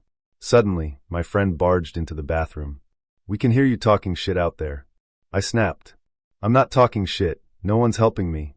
She stormed out. I returned to the room, still asking Marcus to please let me check the rooftop. He refused. Again. Eventually, my friend called me and said, "I called an Uber. Let's go." But I didn't want to leave. Not without my things. And honestly, I didn't want to sit in a car with someone I was now furious with. I told her, "You go." She left. It was just me and Marcus now. I asked again, "Can I have the Uber driver's number? Just give me something to work with." He yelled, "Why are you blaming us?" "I'm not blaming you," I said. "I'm just asking for help." He didn't budge. I was crying again, pleading. And then a stranger, someone I hadn't seen all night, appeared in the doorway. "You need to leave," he said coldly. I tried to explain. "I just need my purse. Please." But Marcus and the stranger pushed me out. Literally pushed me down the stairs and out the door. I was on the sidewalk, crying, still on the phone with Corey. He told me to call the non-emergency police line. I did, and they came, but there wasn't much they could do. The Airbnb wasn't mine. They couldn't force anyone to open the door. Corey finally arrived and took me to my sister's house. I slept on her couch that night, devastated. I felt like a failure. Locked out of my house, no car, no money, no ID. The next day, I had to hire a locksmith to get into my car and house. Corey helped me with everything. He was my rock through the entire nightmare. Then, out of nowhere, Marcus texted me. "Good news. The Uber driver has your purse. He said I need to pay $80 for him to bring it. You can pick it up when I get home." I was overwhelmed with relief, but also furious. He'd blocked me on everything before this. Now he was acting like he was doing me a favor. That night he ghosted again. Didn't reply for 5 hours. Finally, at 11 p.m., he texted, "My bad." I was out. It's at my house if you want to come get it. I told him I'd come in the morning. He replied, cool. Be here before 9:30. I went the next day and got my purse back. Everything was inside, thankfully. He made sure to tell me how he paid $80 to get it back, as if that made up for everything else. I said nothing. Just grabbed my things and left. Marcus, wherever you are, I hope karma remembers your birthday next year. I was living in New York City at the time, and like many single women in the city, I was swiping through options on what felt like the 100th dating app. That's when I matched with a guy who seemed decent, cute, charming in his messages, and more than anything, persistent. He messaged me regularly, complimented me, asked questions, and seemed genuinely eager to meet. At first, I was cautious. He was a little intense. His messages were frequent, and his energy leaned more eager puppy than mysterious gentleman. But I tried not to judge. Isn't that what everyone says they want? Someone who puts in effort? Someone who doesn't ghost? So after a few days of texting, I finally agreed to go on a date with him. He told me he wanted to take me to a restaurant that was a hidden gem, a place in Westchester, specifically in Yonkers.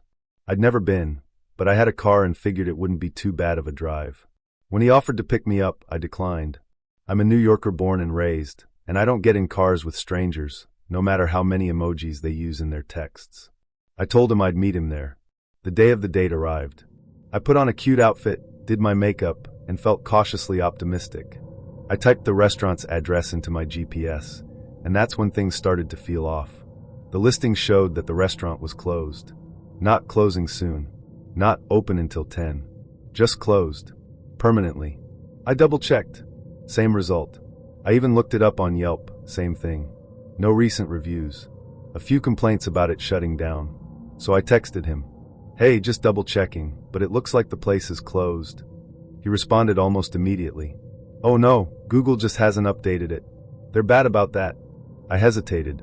This would have been the perfect moment to back out. To say, oh okay, let's reschedule.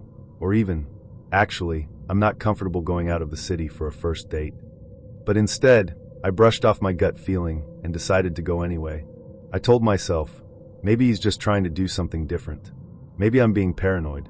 So I made the 40-minute drive from the city to Yonkers, following the GPS as it led me through unfamiliar streets. The neighborhood wasn't bad, but it was quiet. Too quiet. When I pulled into the parking lot of the restaurant, my stomach dropped. There weren't any cars. Not a single one. The building looked abandoned. The signage was faded. The windows were dark.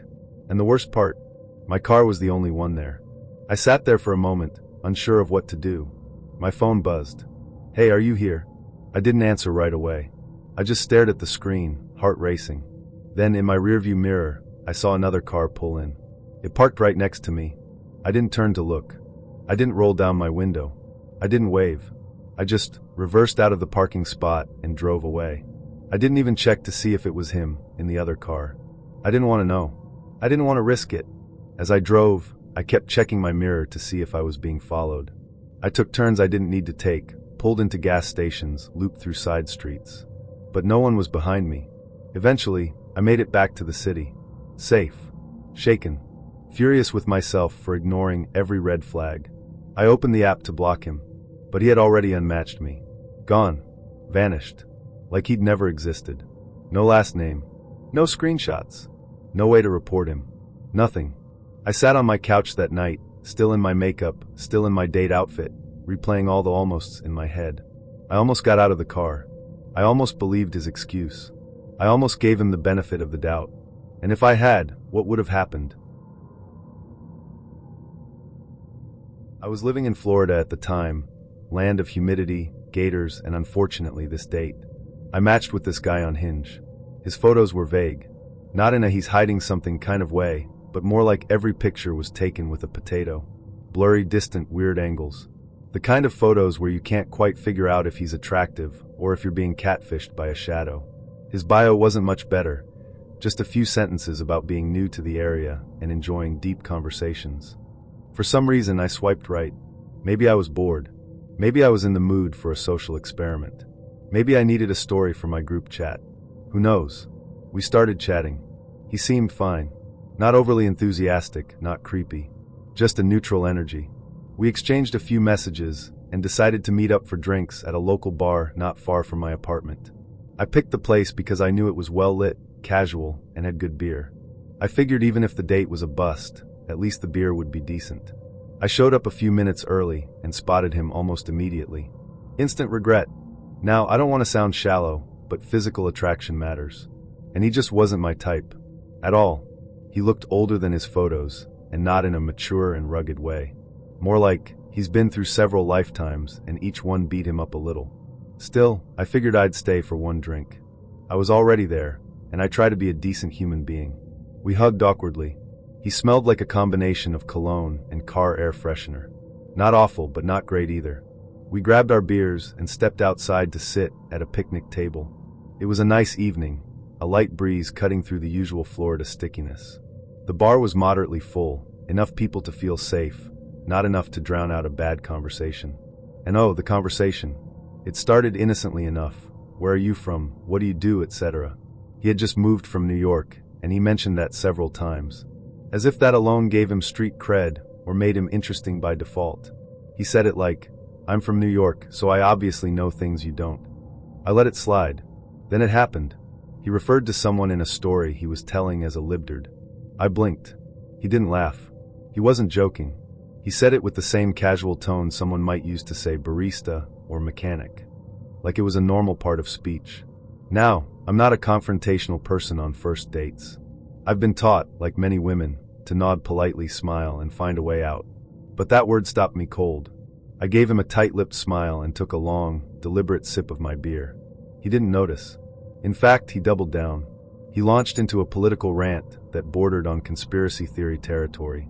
Government overreach, the media, snowflakes, the greatest hits album of a man who watches too much YouTube in his truck. I tried to pivot the conversation. Asked him if he liked astrology, which was probably a mistake. I enjoy it in a light-hearted way, like, oh, you're a Leo? That explains a lot. But he took it to another level. He asked me what my sign was, then immediately judged me for it. Oh, you're a Gemini? Jesus. That explains everything. Explains what? I asked, caught between amusement and offense. Just, you people are a lot. You people. Okay. I asked him what his sign was. Scorpio, he said proudly. Which is why I can see through people's bullshit. I nodded slowly. Enlightening. Then came the middle name conversation. I have no idea how we got there. Maybe we were playing that awkward game of what's your full name, because we had run out of anything else to say. But he told me his middle name. I won't say it here out of respect, but let's just say it was odd. The kind of name that makes you go, wait, really? That's your middle name? It wasn't offensive or anything, just goofy. I tried to keep a straight face. I really did. But he could tell I was holding back a laugh. I tried to cover it by saying, oh, that's interesting. I've never heard that before. He didn't smile. He looked embarrassed. I felt bad for a second, until the next moment happened. In the middle of a sentence, without warning, he leaned in to kiss me. My body reacted before my brain could catch up. I physically recoiled. Like full-body pullback, hands up, slight gasp. Oh no, I said out loud. It just came out. I didn't mean it to be so blunt, but it was instinctual. My entire being rejected the kiss like a bad organ transplant. He looked stunned. His face fell. He leaned back, blinking as if I had slapped him. Oh, he said. Sorry. I thought there was a moment. There wasn't, I said gently. I'm sorry. I'm not feeling that kind of vibe. He tried to recover. Okay. That's cool. Maybe we can just get another beer. I shook my head. No, I think I'm actually going to head out. We sat there in silence for a moment. I think we were both processing. Me, the disaster of the night. Him, the sting of rejection. I stood up, thanked him for the drink, and walked away. He didn't follow. I called an Uber, got in, and let out the kind of laugh that bubbles up when you're slightly traumatized but mostly relieved. And that, my friends, is how I went on one of the worst dates of my life. A date that included a slur used unironically, a political rant, judgment over my zodiac sign, a weird middle name, an attempted kiss that I dodged like Neo in the Matrix. The bar was low, and he still tripped over it. I've since deleted the app, taken breaks from dating, and leaned into the idea that sometimes the best company is my own. But I will say this, if nothing else, bad dates make great stories. And this one is burned into my memory like a PSA. If you're ever on a date and someone uses the word libtard without blinking, leave. If they try to kiss you and your body says, abort mission, listen. And if they ask for another round after all of that, run. Let's rewind to a few weeks ago. I matched with a guy on Tinder. I'll call him X, because frankly, that's all he deserves, a placeholder. At first, everything seemed fine. More than fine, actually. He was attractive in a cocky kind of way, but not overly so. His messages were clever, and he had that kind of dry humor that can be really sexy if delivered right. We messaged back and forth for about 3 days, and the conversation flowed easily. I decided to give him my number. That's usually my next step if I think a guy is worth continuing outside the app. We started texting, and he kept the same flirty tone. It wasn't anything deep, we weren't solving world hunger, but it was light, fun, and consistent. A couple of days later, he asked for my Snapchat. I hesitated. I hate Snapchat. I've always felt like it's the unofficial app for men who want to send explicit pictures and have conversations disappear into the ether. Still, I said yes. I was trying to be open, trying to not overthink it. That was mistake number 1. Things shifted quickly once we moved to Snap. His messages started getting more suggestive. Nothing explicit at first, but just a little too familiar, a little too hey baby girl for someone I hadn't even met yet. Still, I tried to give him the benefit of the doubt. Maybe he was just overly flirtatious. Maybe he didn't know how to calibrate his tone. Maybe he was nervous. Spoiler alert, he wasn't nervous. He was a walking red flag in human form. Around day 5, he hit me with this. So, when are you going to plan our date? Excuse me? I laughed it off and replied, shouldn't you be planning the date?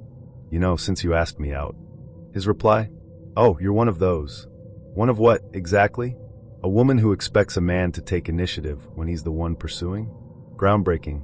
At that point, I should have blocked him. But I was curious. Morbidly curious. I wanted to see just how weird this was going to get. And oh boy, it got weird. Later that day, completely out of nowhere, he sent me a message that read, just so you know, when we meet, we're going to F*******. And I don't use protection. I finish inside. That's how I mark my territory. I blinked at my phone, stunned. My jaw actually dropped. He said it so casually, like he was telling me the weather forecast. I was speechless for a second, then I typed something like, excuse me? That's not only disgusting, it's dangerous. Are you serious right now? He doubled down. That's just how I am. I don't believe in condoms. I like to claim what's mine. There's a moment in every woman's life where you realize you're speaking to someone who fundamentally does not see you as a person. That was mine. I told him off. Hard. I told him how reckless, irresponsible, and misogynistic he was. I told him he needed help. I told him I never wanted to speak to him again. And then I disappeared. Ghosted. Blocked. Vanished. I should have deleted him on every platform, but I made one crucial error. I didn't remove him from Snapchat. A week later, I went out with friends to a local bar. We were dancing, sipping drinks, laughing over dumb stories from college. I posted a quick snap to my story, nothing major. Just a boomerang of my drink and the club lights. 2 hours later, I saw him. X. He was standing across the bar, looking directly at me. And not like a casual, oh hey, small world kind of glance. He was staring. Hard. I froze. At first, I thought I was imagining it. There was no way he'd shown up here. Right? Wrong. He walked right up to me. Hey, he said, smiling like we were old friends. I saw your story. Wanted to meet you so bad. Figured I'd just come. No. This wasn't happening. He leaned in to hug me. I didn't move. I wasn't warm. I wasn't friendly. I was calculating every exit in that club. Still, I managed to force a smile. Hey, wow. A small world. He immediately put his hand on my waist, too low, and tried to pull me toward him. Dance with me. I took a step back. Actually, I'm with my friends right now. He didn't care. He pressed in closer, his hands wandering. Touching places he had absolutely no right to touch. He was squeezing, groping, like he'd earned access. I kept backing up, but he kept advancing. I looked at my friends across the dance floor and gave them the look. You know the one, the wide eyes, the tight smile, the silent SOS that every woman has perfected. My guy friend saw it immediately. He walked over, casual but firm, and stepped between us. Hey man, he said, putting a hand on X's shoulder. You gotta go. X looked surprised. What? We're just dancing. No, my friend said. You're making her uncomfortable. Leave. Now, or I'll call security. X hesitated, then muttered something under his breath and walked away. I was shaken. I tried to keep dancing, tried to shake it off, but the night was ruined. My body felt like it didn't belong to me anymore. I felt invaded. Later that night, he had the audacity to text me. I'm sorry you had a bad time. I'll make it up to you, I promise. There was no apology for showing up uninvited. No acknowledgement of what he'd done. Just a manipulative little breadcrumb to keep the door open.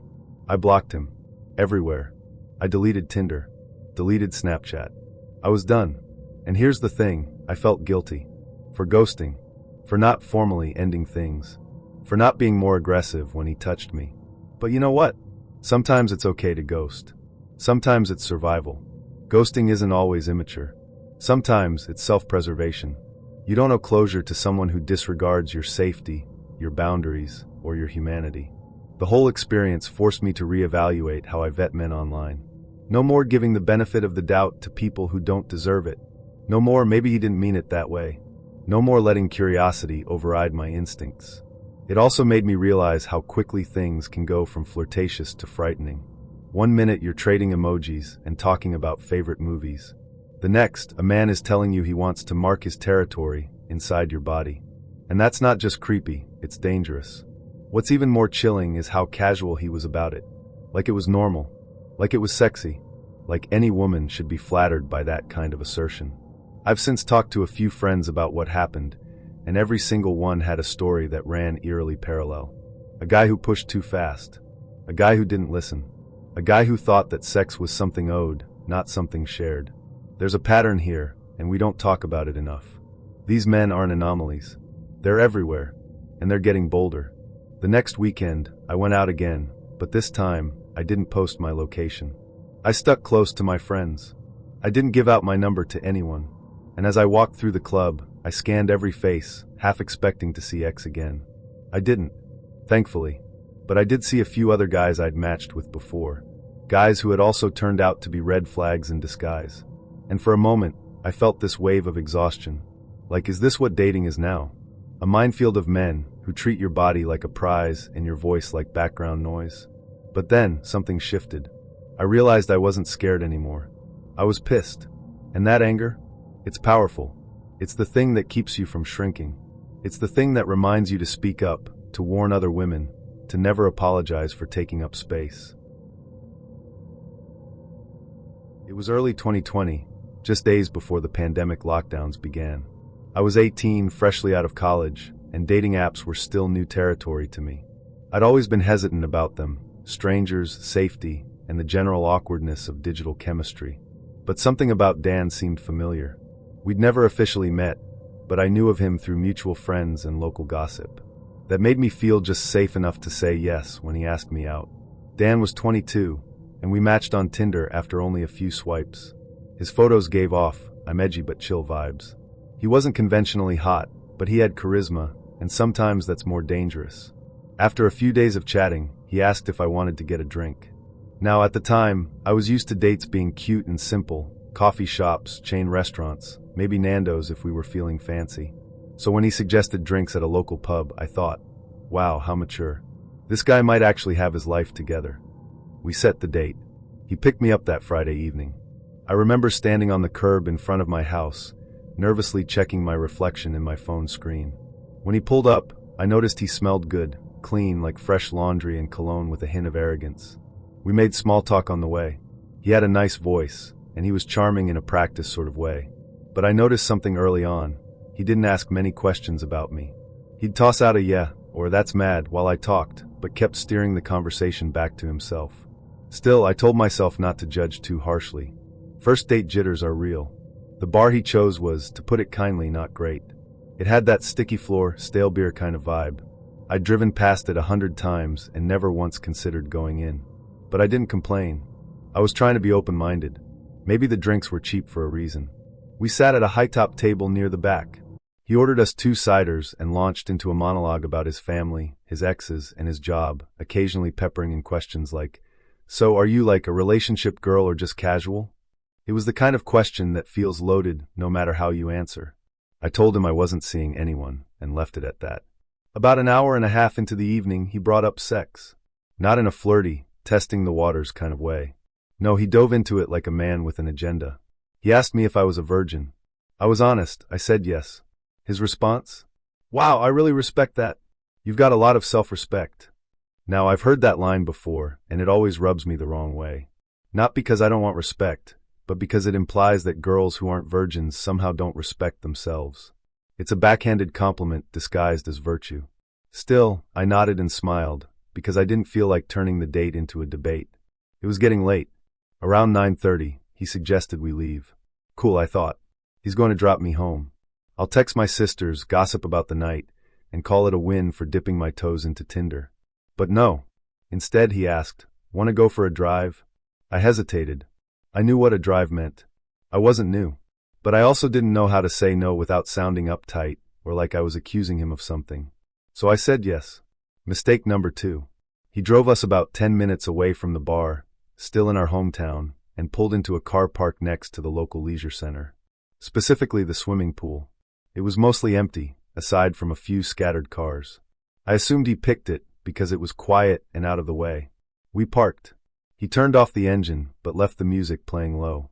We kept talking. Or rather, I kept talking. He barely said a word.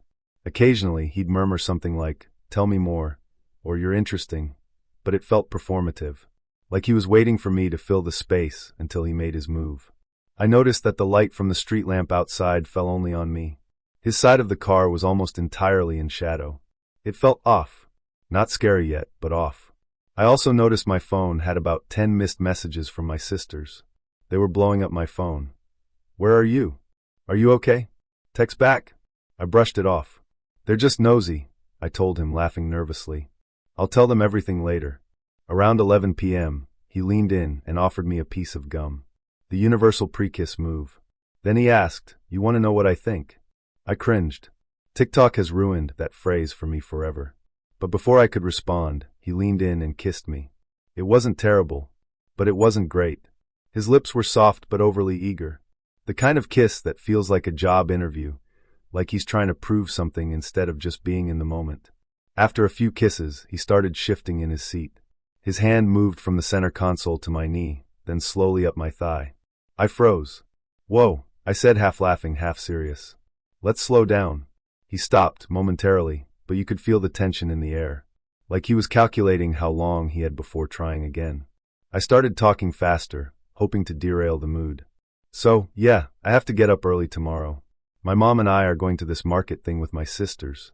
He nodded, smiled, and then ignored it. "Let's stay out a little longer. I like talking to you." "Nope. Not happening." I insisted again. "Really, I should get home." He sighed but finally gave in. "All right. Let's go." He started the car and drove me back, but instead of dropping me off in front of my house, he pulled over at the bottom of my road, like 2 minutes away. "You can walk from here, right?" I looked at him. "You can park outside. It's fine. No one's awake." He shook his head. "Nah, it's better this way." "Better for who?" I got out of the car and speed-walked home. I didn't look back. When I opened the front door, my mom and sister were standing there, fully dressed, eyes wide. "Where were you?" my sister asked. "Do you know where he took you?" "Yeah," I said, confused. "The swimming pool parking lot." They looked at each other. Then my sister said, "That's a known dogging spot." If you don't know, dogging is a UK slang term for engaging in or watching public sex acts, usually in parked cars. Apparently, the leisure center car park was the spot in our area. I felt sick. He knew. He knew. This wasn't a random location. This wasn't a coincidence. He took me there for a reason. He never mentioned it, never joked about it, never even hinted. But it explained the weird energy. The cars. The silence. The fact that he didn't want to drop me at my door. It all made sense. I was so angry. Angry that I hadn't trusted my instincts. Angry that I'd let politeness override my discomfort. Angry that I had to explain to my family why I thought the date had been fine, until it wasn't. Dan texted me the next day. "Had fun last night. Hope we can do it again sometime." I didn't reply. I never saw him again. When I tell people I was catfished by a tattoo sleeve, they usually laugh, and I get it. It sounds like the punchline to a joke. But when you've spent 2 hours on a date with someone who's 80% lion clock rose ink and 0% personality, the humor fades fast. Let's back up. I was 19 and living in the Philippines. I'd been there for a while and loved it, the food, the people, the energy. But dating? That was complicated. As a Western woman in a foreign country, I got a lot of attention, but most of it was either weirdly fetishizing or just plain awkward. So when I matched with a British guy on Tinder, I thought, finally, someone who speaks my language, literally and figuratively.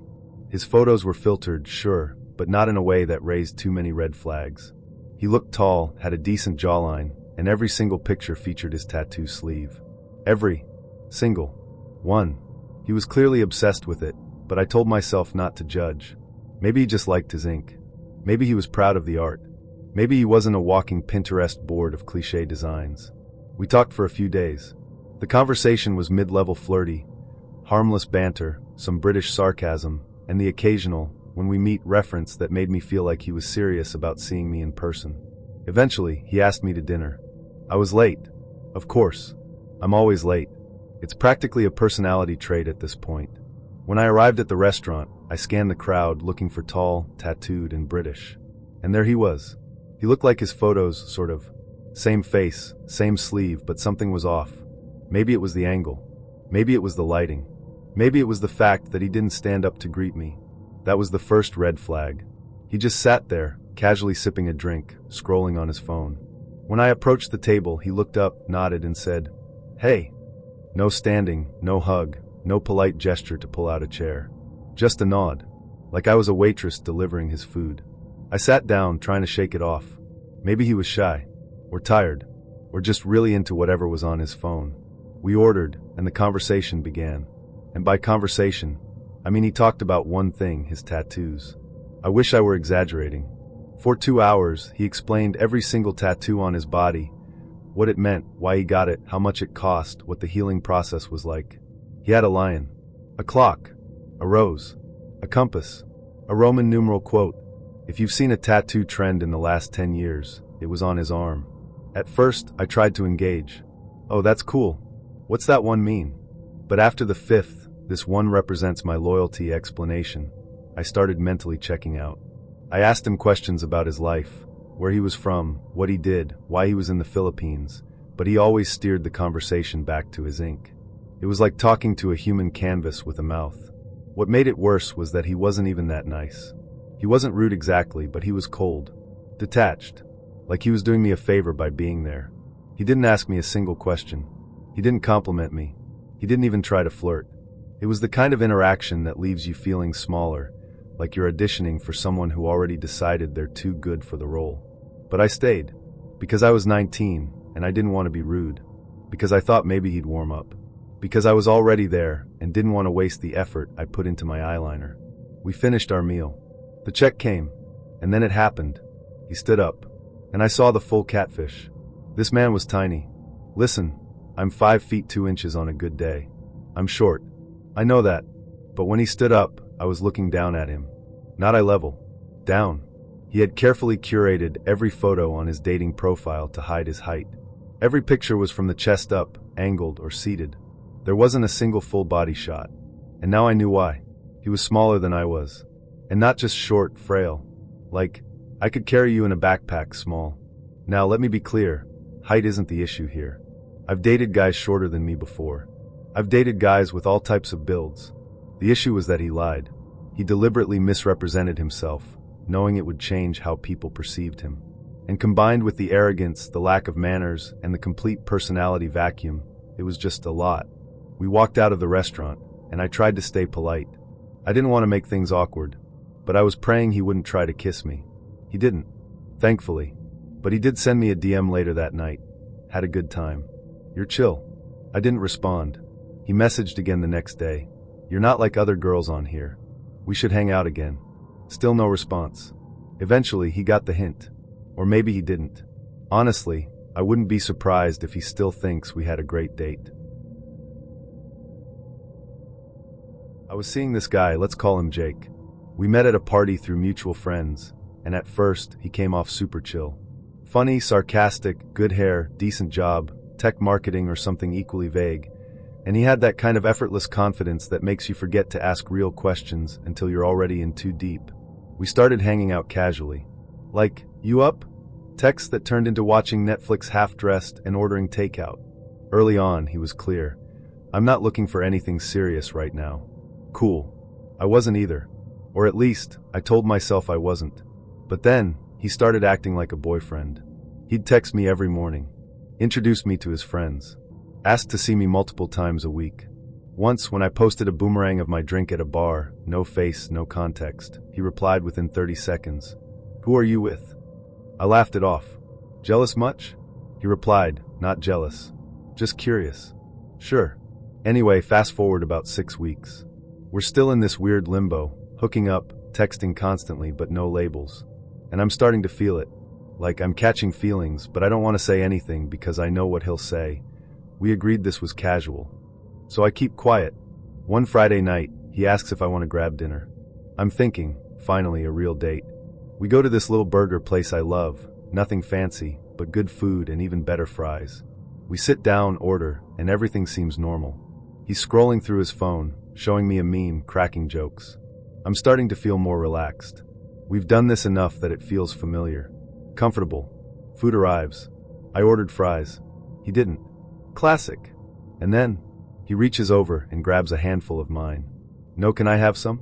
"No, do you want to split?" He just goes in like he pays rent on my plate. I laugh and say, "You always do this. Next time, order your own." And y'all, that's when the switch flipped. He drops the fry back on the plate like it burned him, looks at me dead serious and goes, "Wow, you're really gonna act like that over fries?" I blink. "I was joking." He scoffs. "No, you weren't.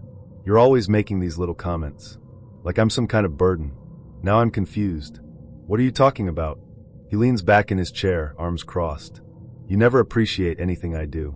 I'm here, aren't I? Taking you out, spending time with you, and you're acting like I'm stealing food out of your mouth." I'm sitting there, stunned. Like, is this man really fighting me over a potato?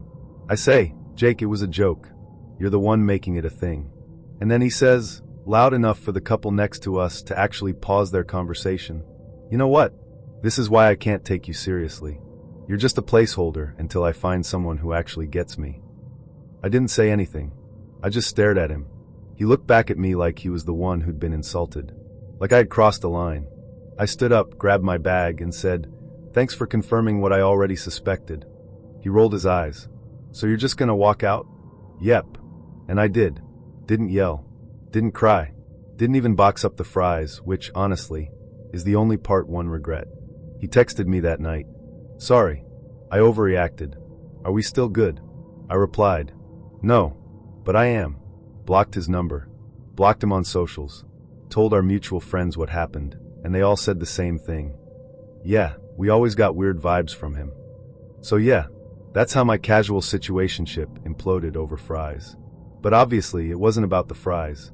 It was about how some people want relationship benefits without being emotionally available. How they love the idea of being adored, but panic the moment you ask for respect. How they push boundaries, test your reactions, then play the victim when you call them out. If you're So I, 26F, matched with this guy on Hinge. We'll call him Mystic Mike. And from the jump, he gave off serious, I journal by moonlight energy. You know the type. Lots of linen shirts, rings on every finger, and a profile that says spiritual but not religious. He had quotes from Rumi and something about healing his inner child. Honestly, I wasn't mad about it. I've dated finance bros before and thought, maybe a guy who's into energy healing will actually listen when I talk. Oh, naive little me. Our conversations were interesting. Lots of talk about the universe, astrology, and how people are either ascending or stuck in karmic loops. I didn't really know what that meant, but I liked his voice notes. He had a hot, calming voice, and I'm not above admitting that played a role in me agreeing to our first date. Date number 1 was at this little boho coffee shop where everyone looked like they'd either written a screenplay or were trying to start a kombucha brand. He showed up wearing 3 necklaces, a beanie even though it was 70 degrees, and greeted me with a hug that lasted slightly too long and ended with a whispered, "Your energy feels grounded." Cool. Weird. But cool. We talked for about 2 hours. He told me he was an intuitive empath, and that he doesn't work a 9 to 5 because capitalism crushes the soul. He made money doing healing sessions and intuitive coaching, which I'm 90% sure means he charges people to tell them what they already know. Still, he was charming. A little intense, but charming. He complimented my aura, said he felt pulled toward me, and kept brushing his fingers across my wrist while talking about chakra alignment. So yes, I agreed to a second date. Don't judge me. We've all ignored a few red flags for a guy who smells like sandalwood and says divine feminine with a straight face. Date number 2 was at his apartment. He invited me over for wine, music, and, his words not mine, a soul connection ritual. I figured that meant we'd vibe, maybe make out a little, and he'd show me his crystal collection or whatever. His apartment was exactly what you'd expect. Incense burning in every corner, tapestry on the ceiling, books like The Four Agreements and Sex at Dawn stacked next to the bed, and a cat named Saffron. He poured us glasses of organic red wine, from a biodynamic vineyard, he said proudly, and we sat on floor cushions while he put on a playlist called Womb Frequencies. I wish I was making that up. Then he pulled out a tarot deck. I feel like the cards have something to say to us, he said. Now, I'm not super into tarot, but I've had a few readings before, and I think it's fun. I told him, sure, let's do it. He shuffled the deck with his eyes closed, whispering something that sounded like a prayer to the universe. Then he asked me to pull a card. I pulled the Tower. If you're not familiar, the Tower is like the OSHD asterisk card of tarot. It usually represents sudden upheaval, destruction, chaos, truth being revealed. Basically, it's not great. The moment he saw it, his entire vibe changed. Like instantly. He stared at the card for a full minute, completely silent. Then he said, "That's not good." His voice dropped an octave. I kind of laughed and said, "Oh no, are we cursed?" He didn't laugh. He looked at me, dead serious, and said, "This explains a lot. Your energy has been giving me resistance since you walked in. I thought it was just my own shadow work, but now I see it's you." I blinked. "Come again?" He stood up and started pacing. "You're carrying something heavy. Something dark. I've been feeling it all night. And the Tower confirms it. You're in the middle of destruction energy. Have you been through something traumatic recently? A breakup? Death? Betrayal?" I was stunned. No. I had a rough week at work, but..." He cut me off. "It's deeper than that. There's something karmic here. Something from a past life.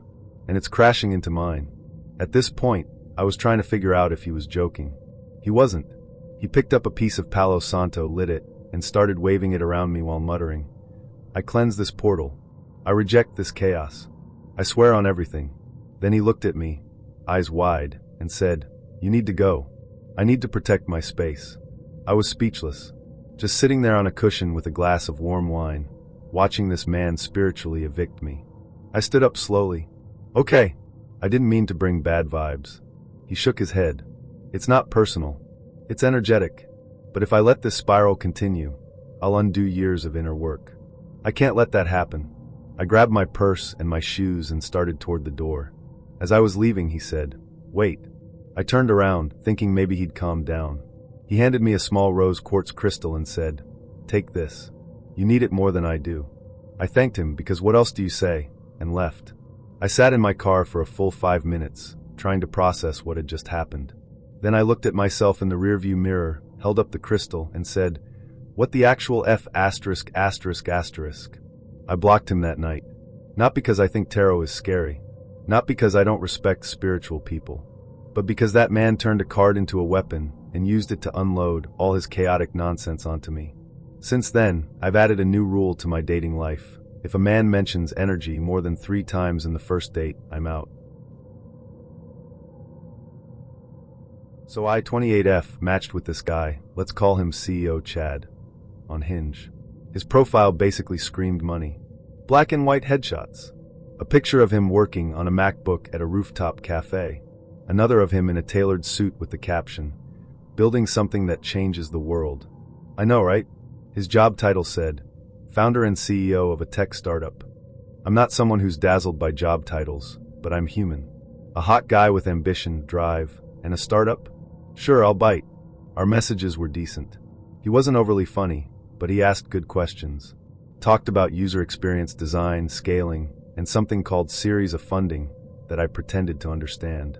I work in HR, so I've heard the lingo, but he was throwing around buzzwords like he'd written a TED Talk. I agreed to meet him for coffee on a Saturday morning. I picked the spot, a cute local cafe with good lighting and even better croissants. I got there a few minutes early, grabbed a table, and was halfway through a text to my best friend when I saw him walk in. First impression, he looked like his photos, but also not. Same face, but somehow more tired. His eyes had that almost slept-in vibe. His hair was styled but greasy at the roots. He wore a blazer over a t-shirt that said hustle culture and, get this, sweatpants. Designer maybe, but still sweatpants. He gave me a quick bro hug style side touch and said, "Sorry, I was up till 4 on a call with a guy in Berlin. Startups don't sleep." Off to a weird start, but whatever. Maybe he's just exhausted from, changing the world. We got in line to order. I went for my usual, oat milk latte and a raspberry scone. He ordered a black coffee and an egg sandwich. Total came to around $18. Here's where the magic happens. He reached into his coat pocket and froze. Then he patted his chest. Then his back pockets. Then he looked at me and said, "OSH*T. I think I left my wallet in my Tesla." My eyebrow twitched. Now, I don't care if you left your wallet in your car, your spaceship, or your reincarnated body from a past life. That's fine. But the way he said my Tesla, like it was supposed to impress me and soften the blow. He smiled sheepishly. "Mind covering this? I'll hit you back on Venmo." I hesitated, but handed my card to the barista. Small amount, no big deal. But a voice inside me whispered, "Remember this moment." We sat down. He immediately launched into a mini monologue about his startup, something about AI-powered sleep tracking and optimizing REM cycles for professional athletes. I asked him what stage the company was in. He said they were between rounds, which I think means we have no money but we're pretending we do. I asked how big his team was. He said, "Right now it's just me and a developer in Ukraine." I asked how long the company had been running. He said, "Technically we're pre-launch, but the algorithm is like 80% there." I asked what the company was called. He said, "We're rebranding. The old name was kinda startup Y, I nodded, sipping my latte, realizing I was on a date with a man who called himself a CEO, but had no product, no team, no funding, and no active business name. He then pivoted and told me about his failed venture last year, a plant-based protein bar company that, and I quote, got wrecked by big granola. I asked what that meant. He said, the market was oversaturated. Plus, I spent too much on packaging design. But the bars slapped. I was trying so hard not to laugh. Not because he failed, failure happens, but because he talked about it like he was Elon Musk and not a guy who couldn't pay for breakfast. He then tried to turn the convo on me. "So what's your 5-year plan?" I said something about wanting to move into organizational leadership and DI strategy. He nodded like he was listening, then said, "That's cute. HR is important. Keeps the wheels turning." I resisted the urge to stab my scone with a fork. We wrapped up about 40 minutes later. He said, "I'll walk you to your car." I declined. I was parked in the back lot and didn't want to be awkwardly cornered behind a dumpster while he tried to align our energies. Instead, I said, "It was nice meeting you. Let me know when you've got that Venmo." He laughed. "Right. I got you. What's your handle?" I told him. He typed it into his phone. "Awesome. I'll send it tonight." Reader, he did not send it tonight. Or tomorrow. Or ever. I waited 3 days. Nothing. I sent a gentle reminder. "Hey, just following up on that coffee, $18. Thanks again." He left me on read. I waited another 2 days and sent a Venmo request. It sat there, pending. I checked again a week later. He unmatched me on Hinge. I found his Instagram, I'm not proud, and guess what? He was promoting his new business venture, a line of mindset coaching PDFs for $49.99 each. PDF.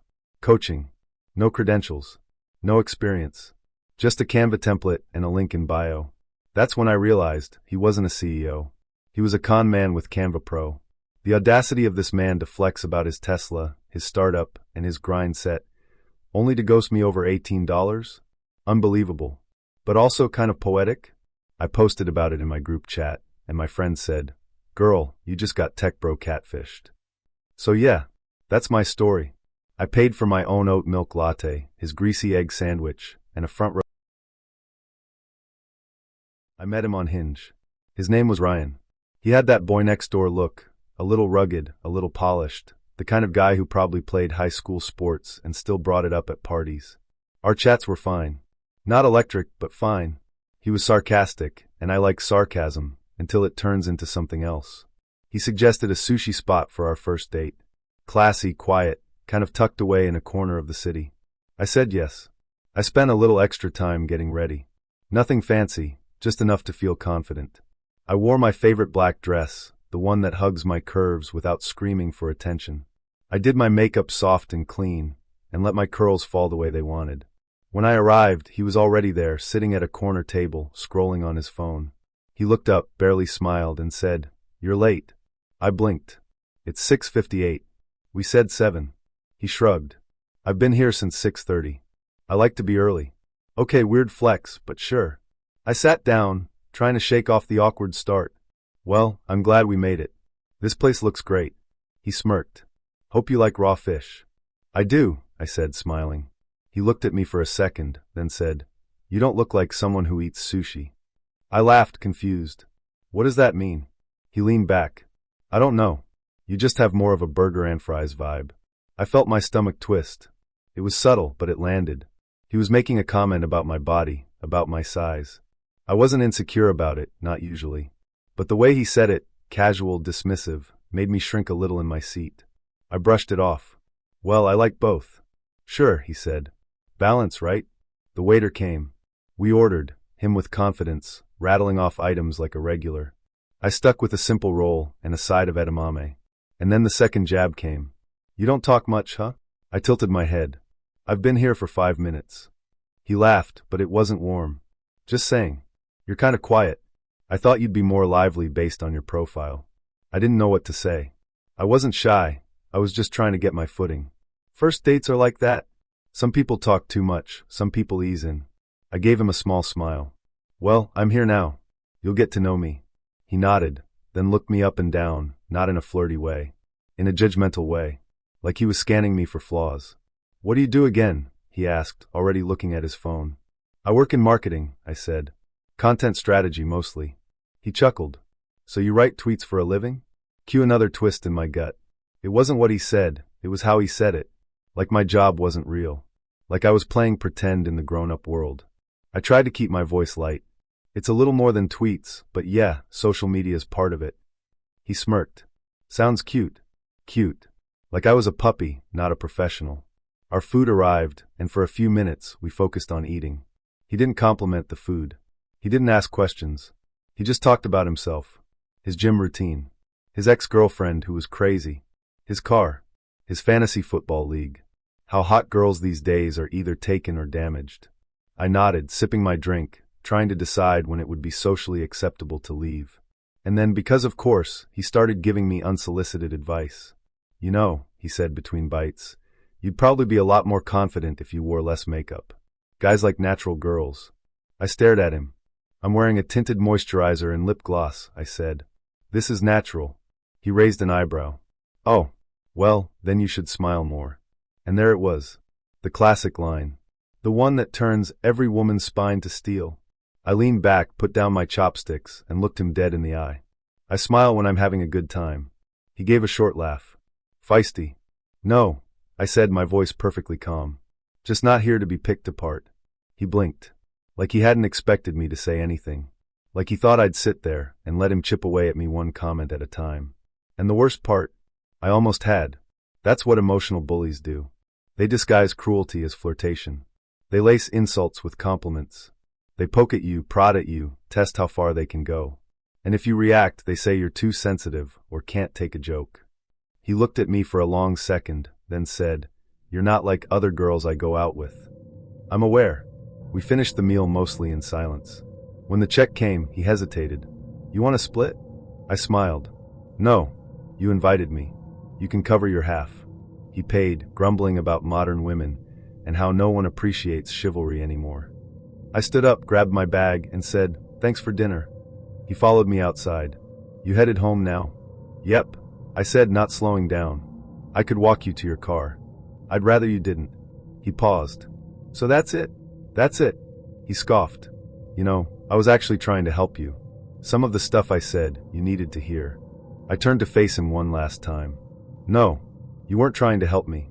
You were trying to see how much you could tear me down before I noticed. He opened his mouth, but I didn't let him speak. I walked away. I got in my car, locked the doors, and sat in silence for a moment. Then I laughed. Not because it was funny, but because I was proud. I didn't cry. I didn't spiral. I didn't question if I was the problem. I saw the bully behind the charm.